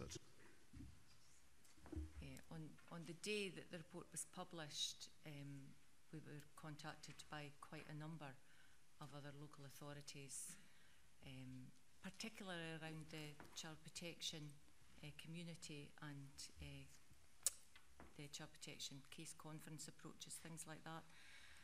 COSLA Children and Young People also through their social media outlets advertised the report, if you like, as did a number of other organisations, and on the back of that we've had quite a bit of interest from North Ayrshire, Renfrewshire, some of the island local authorities as well, and others closer to home. So it's something that Jackie and I will pick up with and think how best to manage this, because what we don't want are, trails of people visiting Woodley, different trail of people, perhaps going to Wellbank or coming to the Child Protection Committee, and we'll try and coordinate that. But we have been asked to be guest bloggers on I think it's the LGUI, it's the daily bulletin that comes in, so around the whole child protection work. So we're going to take up that offer of being bloggers, and what I like about that is that that's not just a one-off thing, so there'll be different bits of information relayed and shared at different times that will keep the momentum going. Thanks very much. Could you, for the Provost and myself, could you explain what a blogger is? There are many definitions of a blogger, Councillor Lane. The blogger that we will be someone who will share online through virtual means information about the practice here and how we got to that point. But it won't just be the voice of Jackie and I, it'll be through the voices of other people as well. Thank you, Sheena. Councillor Lang, I have a long memory. Councillor Lyle, would you like to move the report? Councillor Parrott. I did say that was the last question. We're not commenting. Last question. Thank you very much, Provost. I think really I could summarise this report in one word, and it was a word used by Jackie Pepper earlier, and the word is impressive. It really is one of the most impressive reports I've heard since I've come into this council. The Care Inspectorate has published a tremendously positive report, the Joint Inspection of Services for Children and Young People in Perth and Kinross. Published last week, the report evaluated the extent to which services across the Community Planning Partnership are making the difference to the lives of children, young people and families. The inspectors found that staff and leaders are committed to driving improvement and delivering the best possible outcomes for the children and young people at all stages of their lives, from prenatal right through to adulthood. There are many key strengths throughout this excellent report, and in particular, the highlights were indicated by Sheena Devlin earlier in her report. The work of the Child Protection Committee has been identified as a model of its type, and the Inspectorate noted that elected members, chief officers and staff take their responsibilities for protecting children and young people extremely seriously. The inspection report confirms we are a high-performing authority, delivering real outcomes for our communities. The strength of leadership is recognised by the inspectors as demonstrating a compelling vision. This can be seen in many outstanding areas of practice and major strengths highlighted within this report. This is something everyone in this room and everyone in Perth and Kinross Council should be rightly proud. Thank you, Provost. Thank you, Councillor Lyle. Councillor Shires. Thank you, Provost. It gives me huge pleasure to stand here and second this report today. And in the spirit of sharing success, I think I'd like to pay credit to my predecessor, Councillor Band. This is, I think, possibly the best gig in the council, being the convener of Education and Children's Services, and I'm sure Bob will probably agree with that. The report gives us the opportunity to thank all the staff from Perth and Kinross Council and our partners in NHS Tayside, Police Scotland and the third sector, who contribute daily to the work which was inspected by the Care Inspectorate. The final report published last week is testament to many hours of dedicated work put in by frontline and backroom staff, who all work to make the lives of children, young people and their families better right across Perth and Kinross. I would urge, I'm sure you all have, but I would urge all members to actually read the report, as much of the detail and the good practice examples make it, as Sheena said last week, a very good read. And it would perhaps be useful to share it with your parent councils and any other organisations that you go along to make sure that we get the word out there. The grading of 6 very goods, 2 excellents and a good really do reflect the dedication and continual striving to improve which the inspectors recognised. I'd also like to thank Councillors Rebick, McCall and Wilson for the opportunity we all had to meet with the inspectors to discuss our roles in the corporate parenting agenda, amongst others. I think we all found it a rigorous but fascinating process to be part of. Personally, I also found it an invaluable opportunity to get under the skin of the services which were being inspected and to see the impact that the budgetary decisions we make have in a very practical day-to-day way. The other interesting element, as Sheena alluded to, was the positive contribution that the use of evidence-based data continues to make. The evidence to success process, though painful at the time, John Fife's gone now, so has clearly borne fruit, and it is our job across the political spectrum in this council to ensure this continues. We need to ensure we constantly look for even better ways to ensure our services meet the needs of our communities, and that we give our communities the confidence to do their part, ensuring that they are places our children are safe and nurtured in. This report now forms the basis of the ongoing work done across the partnership to protect children and young people, and to genuinely ensure that our youngsters have the very best start in life. Our aspiration to ensure Perth and Kinross is the best place in Scotland for children to grow up in is borne out in this report, and we owe a huge debt of gratitude to all the staff involved.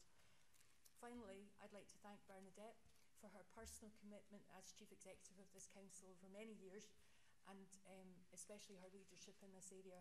When I took over as convener, I was categorically told, don't even think you're chairing the partnership, that's Bernadette's department. And having attended the first one and seen the passion with which Bernadette chaired that, the forensic detail and the consideration of each element of the work of the partnership, I can see why. I'd also like to thank Sheena Devlin and her senior management team, and in particular Jackie Pepper, who now takes on her new role as Deputy Director, and I'm sure will continue the very powerful work she's already done in her previous role, and to everyone, front room, backstage, that works in this area of important work in Perth and Kinross. Thank you. Thank you, Councillor Shires. Now, are there any comments? I know I've got two.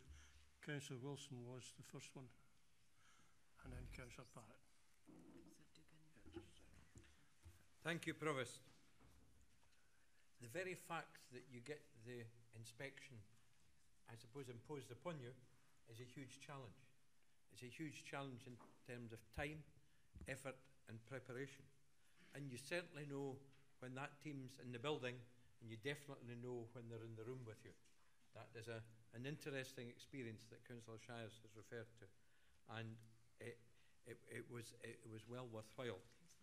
And the results, of course, were good. Very good and excellent. Provost, I personally am pleased that we didn't get all very goods or excellence, because that leaves you room for improvement, room for further improvement, room for even more effort. I would commend very much the good practice examples, and I take the point that we don't all want to descend on Woodlea. I don't know if we can charge people for visits as an income generation opportunity for that, perhaps. Certainly, if we're having seminars, I think we should make some modest charge for that. And that's quite a serious point, because I think people can easily learn. As far as the Child Protection Committee is concerned, that's one of the things, as a local government member, potentially you can lose sleep about. And whilst the assurances are there, we should continue to do our very best to support all of that and the model that type of work, because the public sector is strewn with people who've got that wrong and got it seriously wrong. We should never for a nanosecond sit back on our laurels and say, we've got it right. Yes, it's right today, but let's make sure it's right tomorrow, next week, next month, next year, and going forward. Kinship care, something that was hardly known about or spoken about several years ago, and it stems from maybe the old-fashioned family links of granny being part of the household. A radically different approach now, but a radically different way to do it. And the support that kinship care has been given by the kinship panel and all the staff involved is really tremendous, because it's made that bridge between bairns who were getting lost, not lost in the system, but lost in an opportunity to provide the best possible outcome, and something that is very good for them, keeping the family links. Ros McCall asked the good question: how do we stay up there? And the answer is, in the sentence in 4.3, an embedded and sustained culture of self-evaluation and evidence-based evaluation.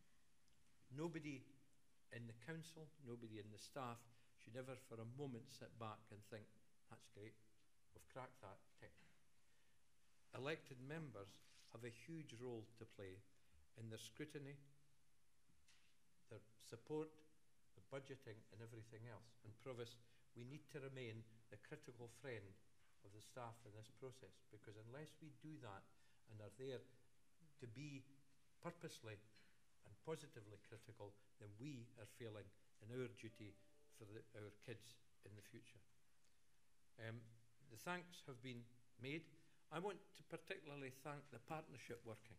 I think because if that hadn't been relevant, if it hadn't worked, if it hadn't been strong, then we would have not have achieved these results. So whether people are in the health service, the police, the voluntary sector, and any other contributors to the process, if they weren't there and sharing the strength and strength of purpose, and references be made to our chief executive, once a chief executive makes up her mind we're going to do something, we do it. And we do it with vigour and enthusiasm. And you've certainly led from the front on this, Chief Executive. I just want to add my own thanks to the Executive Director, to the new Deputy Director taking over, and to the service managers and all the team leaders within children and family services. They've a difficult job. We have a job to do to support them and make sure that in the future they have our support, but also our continuous assessment in a very meaningful way. So, Provost, it's a great report, but it just leads us on to doing great things in the future. Thank you. Thank you, Deputy Provost. Councillor Parrott. Thank you, Provost. I'm sure we'll agree this report, and in agreeing this report, we accept its recommendations. If I'm out of order, please shoot me down in flames, but can I propose on this occasion that at 4.5.1, merely on this occasion, noting the Care Inspectorate's assessment is inadequate? And can we change that form of words for the record to notes with pride in the Council staff and wholehearted thanks to them? The Care Inspectorate's assessment that services for children and young people are excellent. Thank you, Councillor Parrott. Gillian's taking a note of that. Thank you. Councillor Forbes. Thank you, Provost. I had the pleasure last Tuesday of attending the big reveal of the report. I don't think it was a surprise to anyone there. I was slightly disappointed that unless someone was hiding in the background, I only spotted myself, Councillor Baird and Councillor Shires, and I think as Councillor Wilson. Sorry, Provost, of course you were there. You were right in front of me and I missed you. I apologise. It happens, Councillor Forbes. Councillor Wilson. Thank you. As Councillor Wilson has already alluded to, one of our roles is to support the officers and their colleagues in going about the business. And I think for any future reports, which I'm sure will be as good, if not even better, then it would be great to see some more of us there. Thank you, Councillor Forbes. I 100% agree with you, actually. It was a shame there were so few of us there. Can I ask Councillor Rebick? Thank you, Provost. Just a couple of brief points, because it's really just underlining what's already been said. I was actually at the follow-up to the presentation last week, just for the record. But before I make any comments, it's just really important to note, as a councillor, I do speak from a slightly outside point of view. We see papers on policy and statistics and recommendations and such like, without having to involve ourselves in the day-to-day trauma of children getting sexually abused and young people who live their lives without love and chaos and dysfunction. And I think it's very important to remember that that's actually what it's all about. But I had two brief comments before last Tuesday, but maybe three now. And the first one is just to underline the collaborative nature of our work, both within the council and with other agencies, the police, the NHS, etc. And that is crucial to the success that we've had and which has been underlined in this report. The second thing is the passion, and I was going to plagiarise Jackie's line, but Sheena did it instead. That in other councils you stand out with passion, but in Perth and Kinross in these matters it's a minimum standard required. The third thing that occurred to me after Tuesday was really important, and that is that there's no complacency here, there's no resting in the laurels, and we will continue to seek to improve. We don't quite get it right for every child yet, but I'm sure we will continue to improve and we will get there. It's also equally important that we do pause to celebrate it, as our Executive Director said last week. Although I was slightly disappointed, I thought we might get a buffet and wine out of that, but it turns out it's just a couple of paragraphs inside News Bulletin, which was anticlimactic from my point of view. However, the serious point here is it is worth celebrating. It's a fantastic report, and although we're not perfect in Perth and Kinross in these matters, we're pretty damn good, and it's really important that full council recognises that. Thank you. Thank you for that, Councillor Rebick. Well done. It's good to remind us sometimes that yeah, there is a nasty world out there. Councillor Purvis.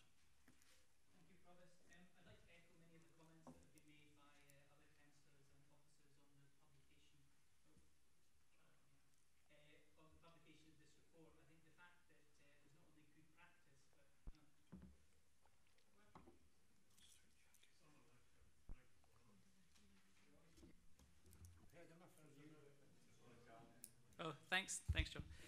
I'll start again then. Thanks, Provost. I'd like to echo many of the comments that have been made by other councillors and officers on the publication of this excellent report. I think that the fact that there is not only good practice but also many examples of sector-leading practice here in Perth and Kinross is something of which we should all be proud. It reflects on the hard work and determination of the staff here in Perth and Kinross Council, but also, as had been mentioned by others, across the partnership in various other sectors in Perth and Kinross.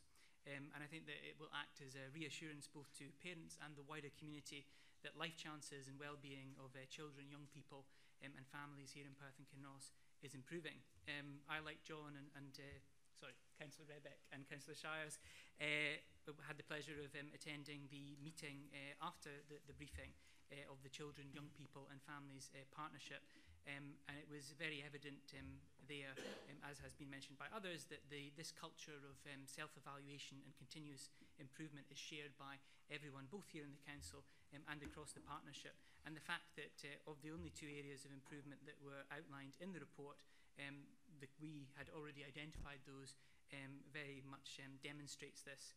And I was also pleased to see that Jackie Pepper and others referenced the fact that there is already ongoing dialogue with the Care Inspectorate. The process doesn't stop there. Points of clarification and things that weren't quite clear in the report about what the Care Inspectorate thought we should be doing next or where we could improve, there is ongoing dialogue with the Care Inspectorate on that, which I think is very important. So I'd just like to congratulate everyone on their work that has led to this report. Thank you. Thank you, Councillor Purvis. I'll take 2 more questions. I've got Councillor, comments. I've got 2 more. It's Councillor Dugan and Councillor Barrett. Thank you very much, Provost. It's an enormously impressive inspection report. The observations and gradings in this report are not just exceptional, they're of an entirely different order, and it is actually a challenge for us to fully recognise just how impressive this is. We would expect, and we were served up today, the assurance from the Executive Director that complacency forms no part of that, and I think we should be able to accept that quite easily, because this level of continuous improvement, as we all know, Provost, the longer you keep improving, the harder subsequent improvements become, and that's very true for Perth and Kinross in this instance. So there's no small measure of comfort in seeing the comments and gradings in this report which indicate as far as is possible that this culture in Perth and Kinross of continuously improving already high standards is now systemic and institutionalised within the service, which should make us all tremendously happy. The role of most of us as elected members in the Council is that of a supporting chorus, and we rely in large part on our colleagues who are actually on the committee to apply the really sharp scrutiny, and the educational spokespersons also, moreover, to do that. And as has been touched on in comments already, we should be very grateful to the direction and scrutiny that's applied by the convener, not just Councillor Shires, as she's alluded to herself. You don't do this in a year or 5 years. This is a generational input of concerted effort, and we should be very grateful to Councillor Shires, but also to Councillor Band and also to Councillor Grant. Before that, I'm too young to go any further back than that, Provost, I'm sorry. But we should all remember as well, and I know that we do, understand that very little will bring this chamber to its knees like a child protection disaster. And it's not something I've ever experienced, and I can't recall any such example in Perth and Kinross. And so that's why this, as well as being tremendously impressive, is enormously important. So abundant praise for our Chief Executive, for her leadership, for our Executive Director and Director of the Service, but also the political leads and the administrative officers of times gone by who have contributed to this success that we're enjoying as an organisation today, and especially to the legions of professionals within the service, without whom you can have all the direction that you want, but if the people who are delivering the service aren't buying into that, then you won't get very far. And it's these people who have contributed to the success by ensuring that this mindset is woven right the way through our children's services in Perth and Kinross. Thank you very much, Provost. Thank you, Councillor Dugan. And the last question, Councillor Barrett. Comment. Thank you, Provost. This is an excellent report, and one in which elected members, our partners and staff across all of the Council can take immense pride and satisfaction, particularly the Chief Executive, whose personal drive and commitment to securing better outcomes for children has been central to the findings of this inspection. The report states unequivocally that children's lives have been improved because of what we do. This hasn't been an overnight sensation, but has come about because of the indelible commitment and unshakable leadership from the top of this organisation right through to the front line.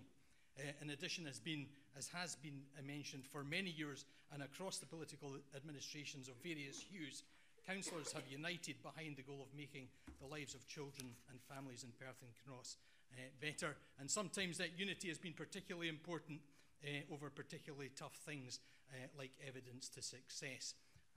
Evidence to success demonstrates how we put children at the centre of what we do.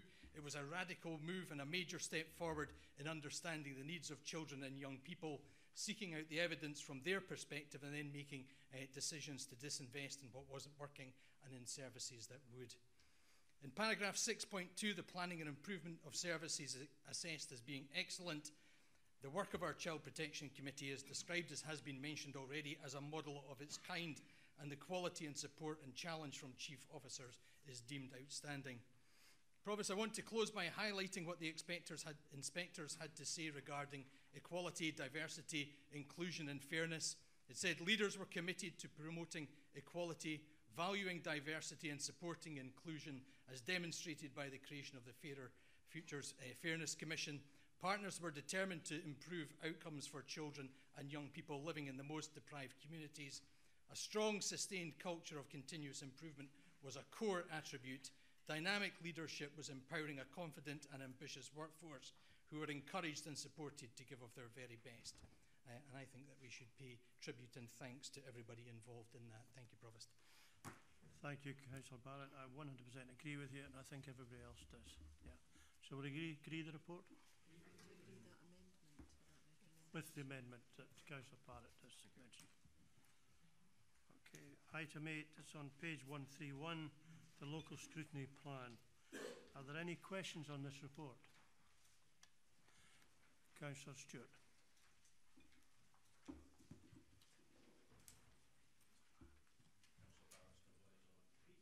Oh, sorry. Thank you, Provost. It was a point of clarification for whichever is the appropriate officer. In section 2.3 of the report, important challenges for the Council in regards of scrutiny are highlighted. There are 5 bullet points. But in the appendix in section 6, which appears to relate to the same important challenges, there are only 4. In the text of the report, the one that's missing from the appendix is the potential impact of closing the Council's sole children's care home, and I just wondered if we could get clarity over what appendix number was that again? Section 6 in the appendix and section 2.3 in the report, Provost.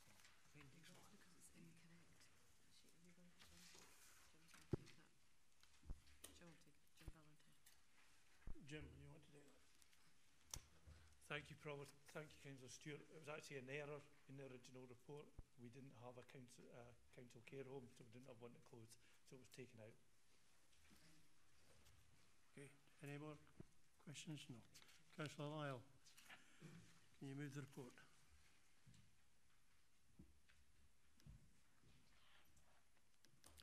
Thank you, Provost. Each year, every council in Scotland receives a local scrutiny plan based on a shared risk assessment. This draws on a range of evidence with the aim of determining any scrutiny risks in the council and the integrated joint board. The plan assesses the challenges that are likely to be faced by the council in achieving good outcomes for the community and highlights any improvement areas. This year's local scrutiny plan concluded the following. The council's senior management team exhibits strong leadership and clear commitment to delivery of priorities. There is a strong focus on elected members' challenge and in scrutiny, and there is also a good engagement with elected members throughout. The most recent annual audit report of the Council concluded satisfactory results in respect of significant risk and focus areas. It also reported that the Council demonstrates strong financial performance, effective governance structures, and commitment to achieving value for money. Since the introduction of the shared risk assessment process in 2010, the Council has been assessed annually and has consistently achieved recognition for continuous improvements in these services. We recognise that the local scrutiny plan also presents an opportunity for learning and improvement. Areas for attention have been highlighted in the report, and these are being addressed by services. I welcome this local scrutiny plan and commend it to the Council for approval. Thank you, Councillor Lyle. Councillor Barrett. Thank you, Provost. Paragraph 4 on page 138 states that Perth and Kinross Council Senior Management Team exhibits strong leadership and a clear commitment to ensuring effective delivery of Council priorities through the golden thread from the Community Plan, Local Outcomes Improvement Plan, through the Corporate Plan to service level actions. There is good engagement with elected members from all parties and a strong focus on members' challenge and scrutiny. Paragraph 5 continues the Council has a strong approach to performance management. It has a transformation programme aimed at creating models of service delivery and options appraisal underpinned by an innovative strategy of staff involvement and empowerment. It then goes on to say there is good evidence of partnership working at both council and regional levels through, for example, the Tayside Regional Improvement Collaborative for Children's Services, the Tay City Deal and the Tayside Procurement Consortium. Steady progress is also being made towards health and social care integration. Provost, when you get to page 2 of the report, you could be forgiven for thinking that our housing and homeless services were falling down on the job. Can I say that the truth is far from that picture, and those members who attended the members' briefing earlier this week will have heard a very different story. Provost, there is a weakness in the scrutiny function delivered by the local area network, then it has to be in its inspections functions conducted by the Scottish Housing Regulator. There seems to be grudging acknowledgement of the improvements that have been made. Paragraph 9 seems to suggest that repairs response times have improved despite the Council's effort. It suggests that the Council's intention was to lengthen non-emergency repair times. The facts of the matter are that we've reduced times for non-emergency repairs from 13.2 days to 8.5 days. There is no recognition that our rents are the 8th lowest in Scotland or of the pioneering work that we've done on our affordability model. And frankly, Provost, some of the criticisms are bizarre. With regard to homelessness decisions, paragraph 10, in relation to the Council's homelessness service, the Scottish Housing Regulator has identified risks in the Council's approach to homelessness and housing options, when in fact our housing options approach has reduced our council house waiting list from over 5,000 to 2,500 and deals with 4,000 applicants a year. The level of homelessness presentations has risen from 824 to 1,003 in response to the issue raised by the Scottish Housing Regulator, and we take all applications. We now record all instances where applicants indicate that they were asked to leave even when that turns out not to be the case. There is no acknowledgement that we are embarking on sector-leading work in Scotland to introduce personalised budgets to empower frontline staff to rapidly and flexibly respond to homeless people's immediate housing needs, nor that the number of people assessed as being homeless remains static against a national rising trend. In response to paragraph 11, I would say our Homes First transformation programme has cut stays in temporary accommodation from over a year to 84 days. Current performance is 78 days, half of that, or half of what it was in 2014, and we're now allocating 67% of vacancies to homeless people, having increased that from 50%. Homelessness durations have been halved to 124 days. Provost, I'm sorry if it sounds like I got a bed on the wrong side this morning, but in the SHR we have an inspection regime which is out of kilter with the rest of the local scrutiny network, which recognises the outcomes that this council is achieving, but the SHR are process-driven, overly focused on indicators and not outcomes and improvement, particularly with regard to homelessness. Other inspectors within the land recognise the strong commitment and leadership of this council in delivering better outcomes, and it's high time that the Scottish Housing Regulator change their approach. Thank you. Thank you, Councillor Barrett. I hope tomorrow's a bit better for you. All right. Any comments on... Oh, one more. I note on page 142 of the report that the Scottish Housing Regulator will be looking possibly in September to December 2018. And if Councillor Barrett's there, I would like to be in the meeting room with him when he puts forward our case. Any further comments? No. Okay, can we agree the report? Item 9, that's on page 145, the Harbour Business Plan Progress Report. Are there any questions on this report at the moment? Councillor Donaldson. Yes, after the impressive, indeed immensely impressive report on child protection, I'm afraid I'm going to be somewhat more critical.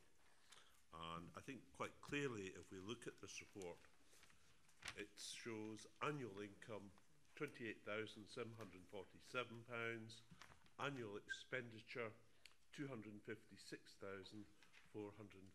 And one could well say result. But there may be a beneficial outcome, and that is with CalMac. But I want to ask two questions. One is on the tie-in with CalMac that's being proposed. I'll come to that in a minute. But first of all is on tonnage. Last year, it's so we can find out about the capacity and where we are with the harbour. Last year, 24,000 tonnes came into the harbour. If one assumed 2 to 3 boats were to come up a day on appropriate tides, what is the maximum tonnage that the harbour can handle in terms of operating capacity? And added to that, if you are to proceed with the dredging project, what additional capacity would that add? I think it's just to know where we are just now and what percentage of operating capacity it's actually operating at. Thank you. Jim, can you take this?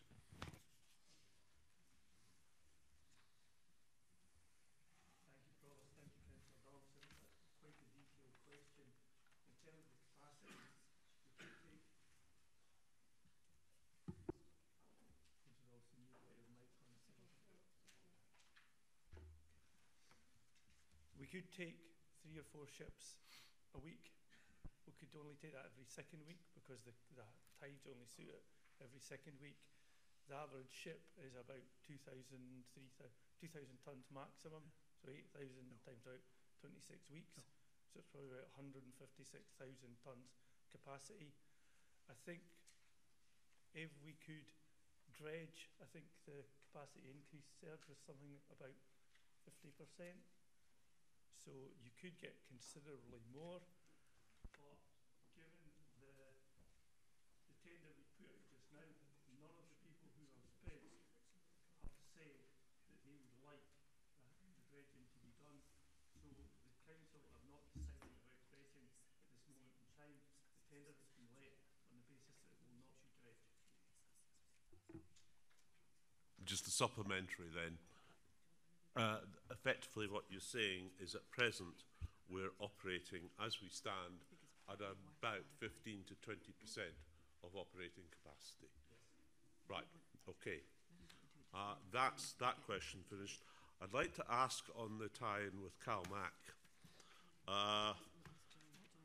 There's capital charges. Councillor Donaldson, I wonder if I could intervene at this moment and just remind Council that they were supplied with an additional paper for this report, which was the exempt paper, which was the details which the Harbour Board looked at in terms of the award of the contract. And I would just remind councillors that that was given to them for their information and that questions shouldn't be asked on that in this forum. Or we would have to ask the press to leave. Okay, right. I haven't seen this paper. So you want the rest to go? Any other questions? Are you have no more questions on No, this? I don't. No. No. Okay. Any other questions? Right, Councillor Lyle.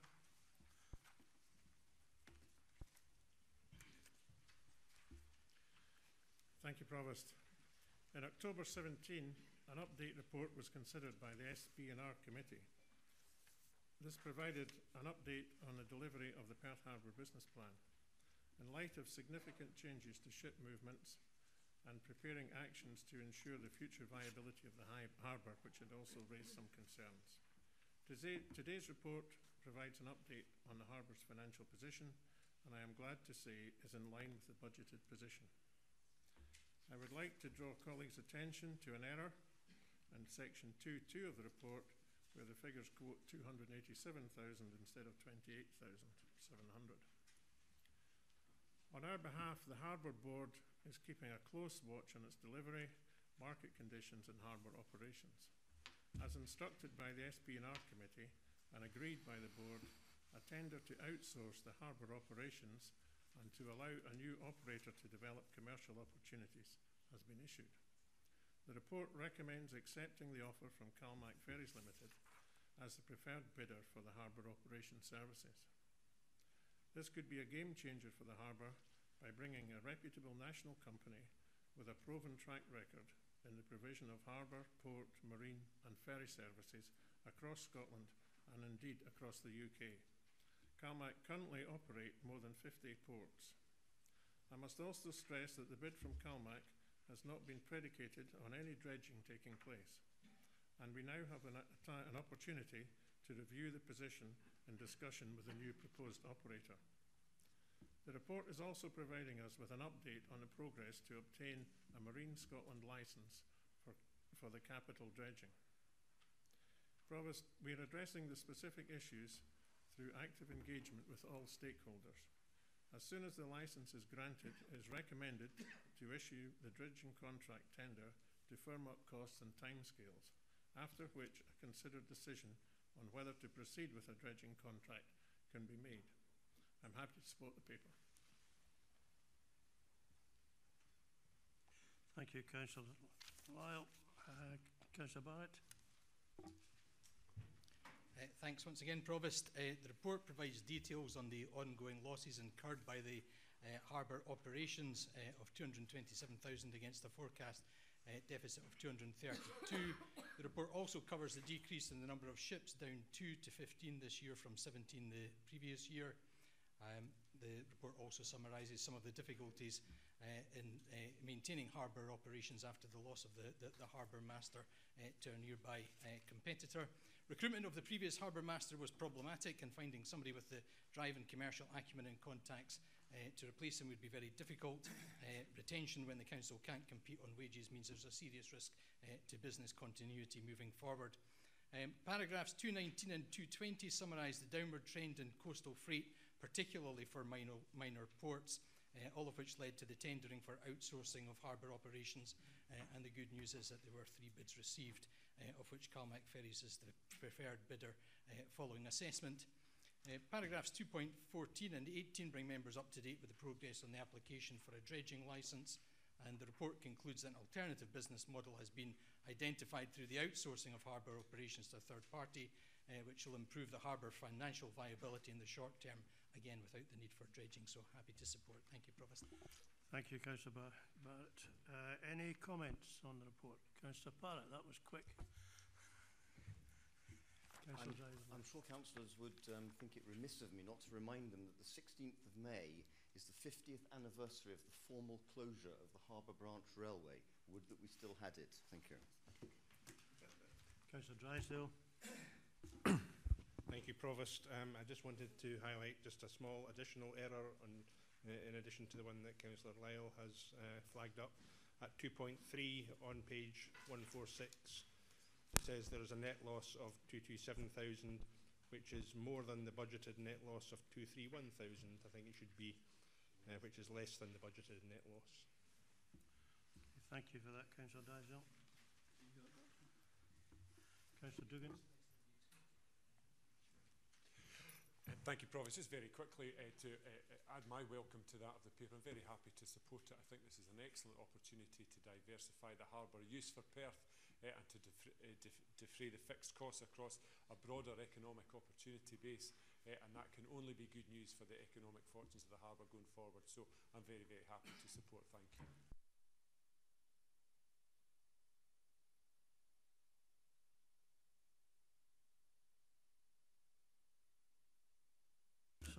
appointments to committees and outside bodies. Can we agree that Councillor Simpson replace Councillor Wilson as convener of the local review body from the 1st of June 2018? Agreed. Can we agree that Councillor Simpson and Audrey Coates replace Councillors Wilson and Shires on the Tayside Contracts Joint Committee? Agreed. Can we agree that Councillor Simpson and Audrey Coates replace Councillor Wilson and Shires on the Tayside Valuation Joint Board? Can we agree that Councillor Forbes replace Councillor Stewart on the Perthshire Public Arts Trust? Can we agree that Councillor Duff be appointed to Pitlochry Civic Trust? And can we also agree that Councillor Duff be appointed to Pitlochry Festival Theatre? And can we agree that Councillor Duff replace Councillor McCall on the Seamus Board of Management? And can we agree that Councillor Baird replace Councillor McCall on the Tayside Area Support Team for the Children's Hearing System? And in addition, can we agree that Councillor Duff replace Councillor McDade on the Lifelong Learning Committee? Provost, no. Okay, Councillor Barrett, you have something to say? Yeah, I need to... Barnacle, sorry. Yeah, I need to say something about these additional changes, Provost. What was that word, by the way? I need to say something about these additional changes that you are now proposing. I just want to make the point that the Independents only learned about this yesterday. It was not discussed at the Partnership Administration meeting on Monday. And whilst Councillor McDade has left the administration against our advice, issues around our status as a group, respecting the administration and office accommodation have not been resolved to our satisfaction at this moment in time. I'm sorry I have to say that. With no disrespect, in particular to Councillor Duff, we feel these changes should have been deferred for further discussion, and I'm moving that if I have any support. Thank you. Councillor Lyle, have you anything to say on this? No, just to carry on as is the paper. Happy to second, Provost. Okay. Councillor. Provost, Are you moving deferral, Councillor Barnacle? Provost, could I ask? I'd like to support Councillor Barnacle's. You second Councillor Barnacle? I am, yes. So are you moving, you're moving this as an amendment? To the deferral. And then that's seconded by Councillor Brock. Councillor McDade. Yes, Provost, thank you. Provost, although we normally agree appointments by unanimous acclaim, I'm afraid I cannot agree to my removal of from the Lifelong Learning Committee or the Joint Integration Board. I was only informed yesterday, as Councillor Barnacle has already told the Council, by the Leader of the Council of their intention to remove me from these committees. The reason he gave for my removal was that I was no longer providing confidence and supply to the administration. I have not been providing confidence supply since the new year, and there has been full council since then where I could have been removed. The only reason I can surmise for my removal to be desired now is that since the last full council meeting we had, I have been opposing the rural school closures and care home closures on these specific committees. The independent group is already the most underrepresented group on the council, with only 1.67 committee appointments per councillor compared with an average of 2.5, and it's the principle of fair representation, in my view, enshrined in our democracy, that we should all have a right to have our say, and that we should have a strong challenge function, and I believe I provide that, and that on these committees I have voted sometimes with the administration, sometimes with the SNP group, and I do it from a point of conviction. I do not do it from a point of party political point scoring. The standing orders state that committee membership should give regard to the political balance of the council. The independent group does work as a group, and specifically for the purposes of committee representation, and have indicated that. And I have received private legal advice that states that under the Act that is mentioned within the standing orders, we can be constituted as a group. So we are being denied fair representation, in my opinion, on committees. We are not represented on three council committees where we should be, and to remove me further will further reduce our representation on council committees. So I would move that I not be removed from either the Lifelong Learning Committee or the Integration Joint Board. Right. Have you a seconder, Councillor Ribbett? Thank you. I'd very much like to second Councillor McDade's proposal. It should be noted that Councillor McDade is not in the opposition. He's genuinely an independent in this field, and he's a valuable, worthwhile member of the Lifelong Learning Committee as far as I'm concerned. So I'd very much like to support Councillor McDade's amendment. It should be further noted that, unless I'm wrong, that make-up of committees should be based on party groups' numerical situation. 1740 of 13 is 5.5, as far as I'm aware. In the interests of democracy, we're happy to accept that 6 Conservatives and 5 SNP, but there's a big difference between 5.5 and 6 and 5.5 and 7. So I'm very much opposed to another Conservative being appointed here, and it should be noted that it's not personal to our new Councillor Duff, but it's just a matter of democracy and fairness.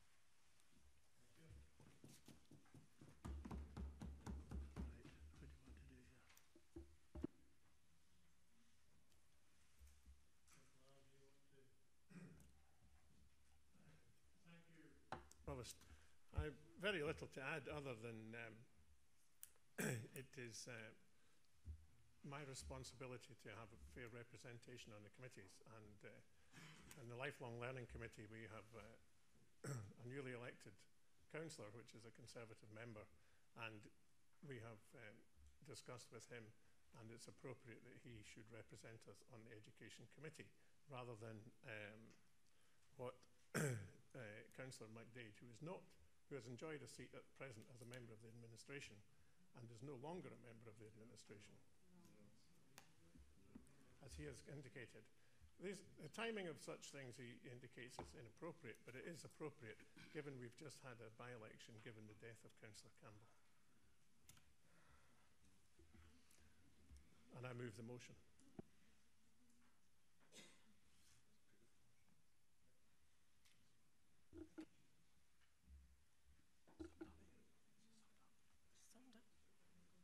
We're just going to the vote.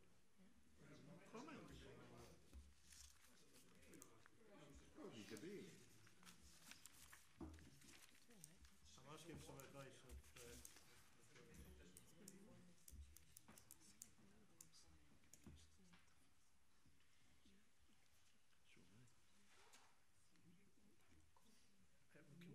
we can take comments, but no questions. Right, thank you. Thank you, Provost. You know, in 8 years in this council, it struck me that there are 2 areas of work which, if any, require to be apolitical and treated as apolitical. One is education and one is health and care. And here we are, for political expediency, we are having to put an independent mind out with 2 committees in the very subjects I'm talking about, and I find it totally unacceptable. Yes, yeah. Thank you.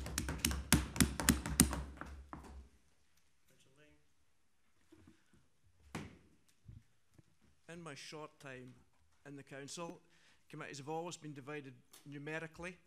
I can't see why you can be asking to have 7 members when, if you divide the numbers of seats you have, it should be 5.5.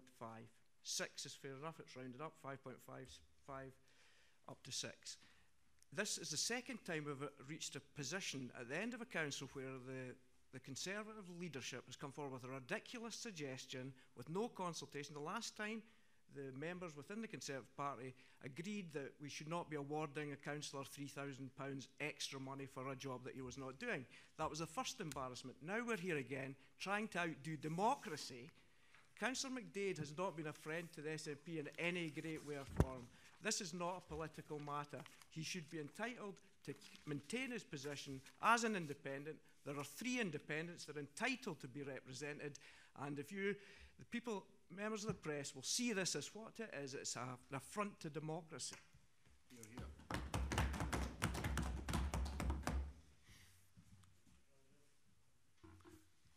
Thank you, Provost. I would just like to add my support to the comments already made and ask the administration to reconsider this matter. We have heard earlier today, in particular in relation to the Integration Joint Board, the challenges that organisation is facing, and with all due respect to Councillor Jarvis, I think it would be a wrong move to remove somebody like Councillor McDade, who, like myself, has spent the last 12 months learning the ropes and is only now coming into a position where we are in full grasp of the structure. Mm-hmm.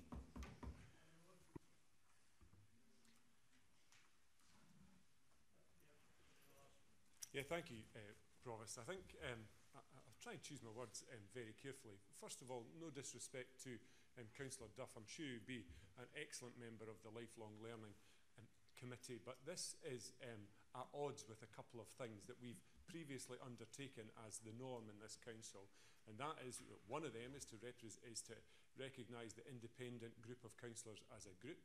Another would be to apply appointments to committees on the basis of a pro rata. And just to expand a little further for the purposes of clarity on the comments made by Councillor Rebick, with 4.875 pro rata entitlement, the SNP is 1.125 away from 6 councillors on education and lifelong learning, whereas the Conservatives, who are asking for 7, are 1.475 away. So if anybody's entitled to an additional councillor, if Councillor McDade is removed, it's the SNP group and not the Conservative group, because we are closer to the next figure than they are. But nevertheless, on the basis of fairness and equity, out of respect for the way that people in Perth and Kinross vote and what they expect their council to discharge, which is its actions on the basis of the councillors they've returned, we should have a maintenance of an independent presence on the Lifelong Learning Committee and on the Integration Joint Board. This is not appropriate. I can't argue whether it's competent, but it's certainly not appropriate. And I want to understand, well, I'm not allowed to ask a question, but if I could ask a question, I'd be asking why, at the beginning of this administration, did we get set out very clearly from Democratic Services who was entitled to what and on what basis, but now that somehow doesn't seem to apply. Councillor Dugan. Just wait, there's some advice here. If you just give us 1 second, I've got some advice here.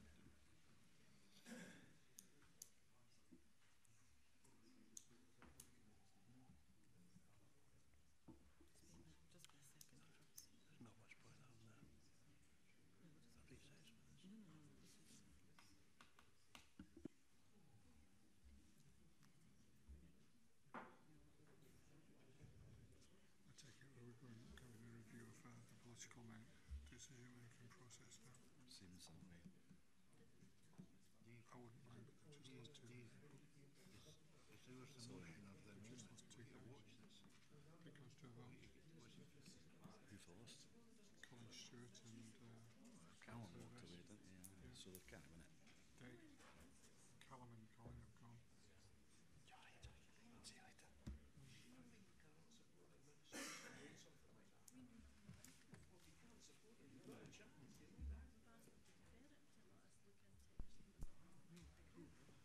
Yeah, most certainly a group.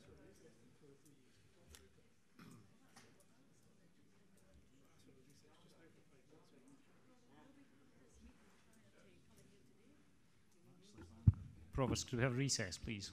A formal one.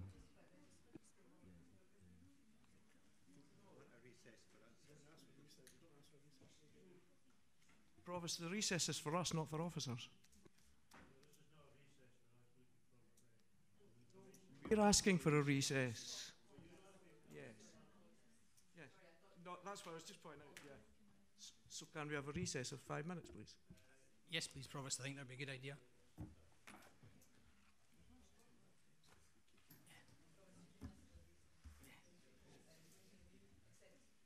5 minutes. 5 minutes.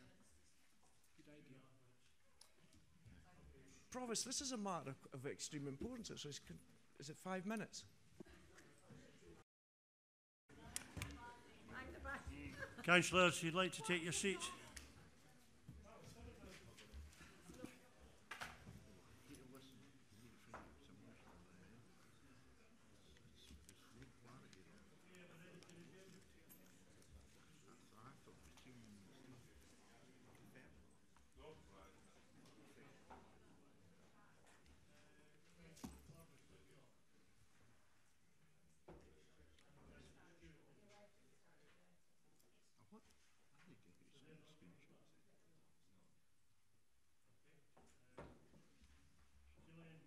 Gillian will explain the procedure from here on.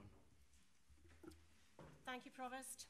You have a motion by Councillor Lyle, seconded by Councillor Barrett, that you appoint Councillor Duff to replace Councillor McDade on the Lifelong Learning Committee and Councillor Jarvis to replace Councillor McDade on the Perth and Kinross Integration Joint Board. You have a first amendment by Councillor Barnacle, seconded by Councillor Brock, that the Council defer decisions on the appointments to replace Councillor McDade on the Lifelong Learning Committee and the Integration Joint Board. You have a second amendment by Councillor McDade, seconded by Councillor Rebeck, that the status quo prevail and that Councillor McDade remain on both the Lifelong Learning Committee and the Integrated Joint Board. In terms of standing orders, the first amendment is set against the second amendment. So when I call your name, can you please indicate whether you're voting for the first amendment or the second amendment? Councillor Ahern. First Amendment. Councillor Anderson. Second Amendment. Councillor Bailey. First Amendment. Councillor Baird. First Amendment. Councillor Band. Second Amendment. Councillor Barnacle. First Amendment. Councillor Barrett. First Amendment. Councillor Braun. First Amendment. Councillor Brock. Councillor Audrey Coates. First Amendment. Councillor Harry Coates. First Amendment. Councillor Donaldson. Second Amendment. Councillor Dugan. Second Amendment. Councillor Drysdale. Second Amendment. Councillor Duff. First Amendment. Councillor Forbes. First Amendment. Councillor Gray. Second. Councillor Illingworth. First Amendment. Councillor James. First Amendment. Councillor Jarvis. Amendment 1. Councillor Lane. Second Amendment. Councillor Lyle. First Amendment. Councillor McCall. First Amendment. Councillor McCall. Second Amendment. Councillor McDade. Second Amendment. Councillor McEwen. Second Amendment. Provost. First Amendment. Councillor Parrott. Second Amendment. Councillor Pover. Second Amendment. Councillor Rebeck. Second, please. Councillor Reid. First Amendment. Councillor Robertson. First. Councillor Sarwar. Second Amendment. Councillor Shires. First Amendment. Councillor Simpson. First Amendment. Councillor Waters. Second Amendment. Councillor Williamson. Second Amendment. Councillor Wilson. First Amendment. Thank you, councillors. I have 22 votes for the First Amendment and 16 votes for the Second Amendment. The First Amendment is therefore carried and will now be set against the motion. When I call your name this time, can you indicate whether you're voting for the motion or the amendment, please? Councillor Ahern. Motion. Councillor Anderson. Amendment. Councillor Bailey. Abstain. Councillor Baird. Councillor Amendment. Councillor Barnacle. Amendment. Councillor Barrett. Motion. Councillor Braun. Motion. Councillor Brock. Councillor Audrey Coates. Motion. Councillor Harry Coates. Motion. Councillor Donaldson. Amendment. Councillor Dugan. Amendment. Councillor Drysdale. Amendment. Councillor Duff. Motion. Councillor Forbes. Motion. Councillor Gray. Councillor Illingworth. Motion. Councillor James. Motion. Councillor Jarvis. Motion. Councillor Ling. Councillor Lyle. Councillor McCall. Motion. Councillor McCall. Amendment. Councillor McDade. Amendment. Councillor McEwen. Provost. Motion. Councillor Parrott. Councillor Pover. Councillor Rebeck. Councillor Reid. Motion. Councillor Robertson. Councillor Sarwar. Councillor Shires. Councillor Simpson. Councillor Waters. Councillor Williamson. Councillor Wilson. Motion.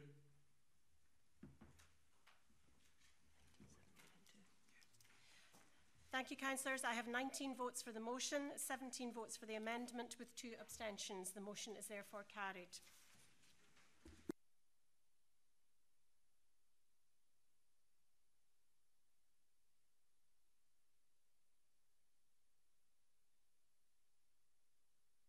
Councillors, there is another item of business on the agenda this afternoon.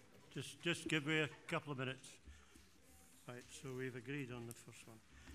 That one's agreed as well. That's agreed. Yeah, so you've got Right, as item 11, timetable of meetings, can we agree to hold a special meeting of the Council on Wednesday the 29th of August 2018 at 2 p.m? Thank you, councillors.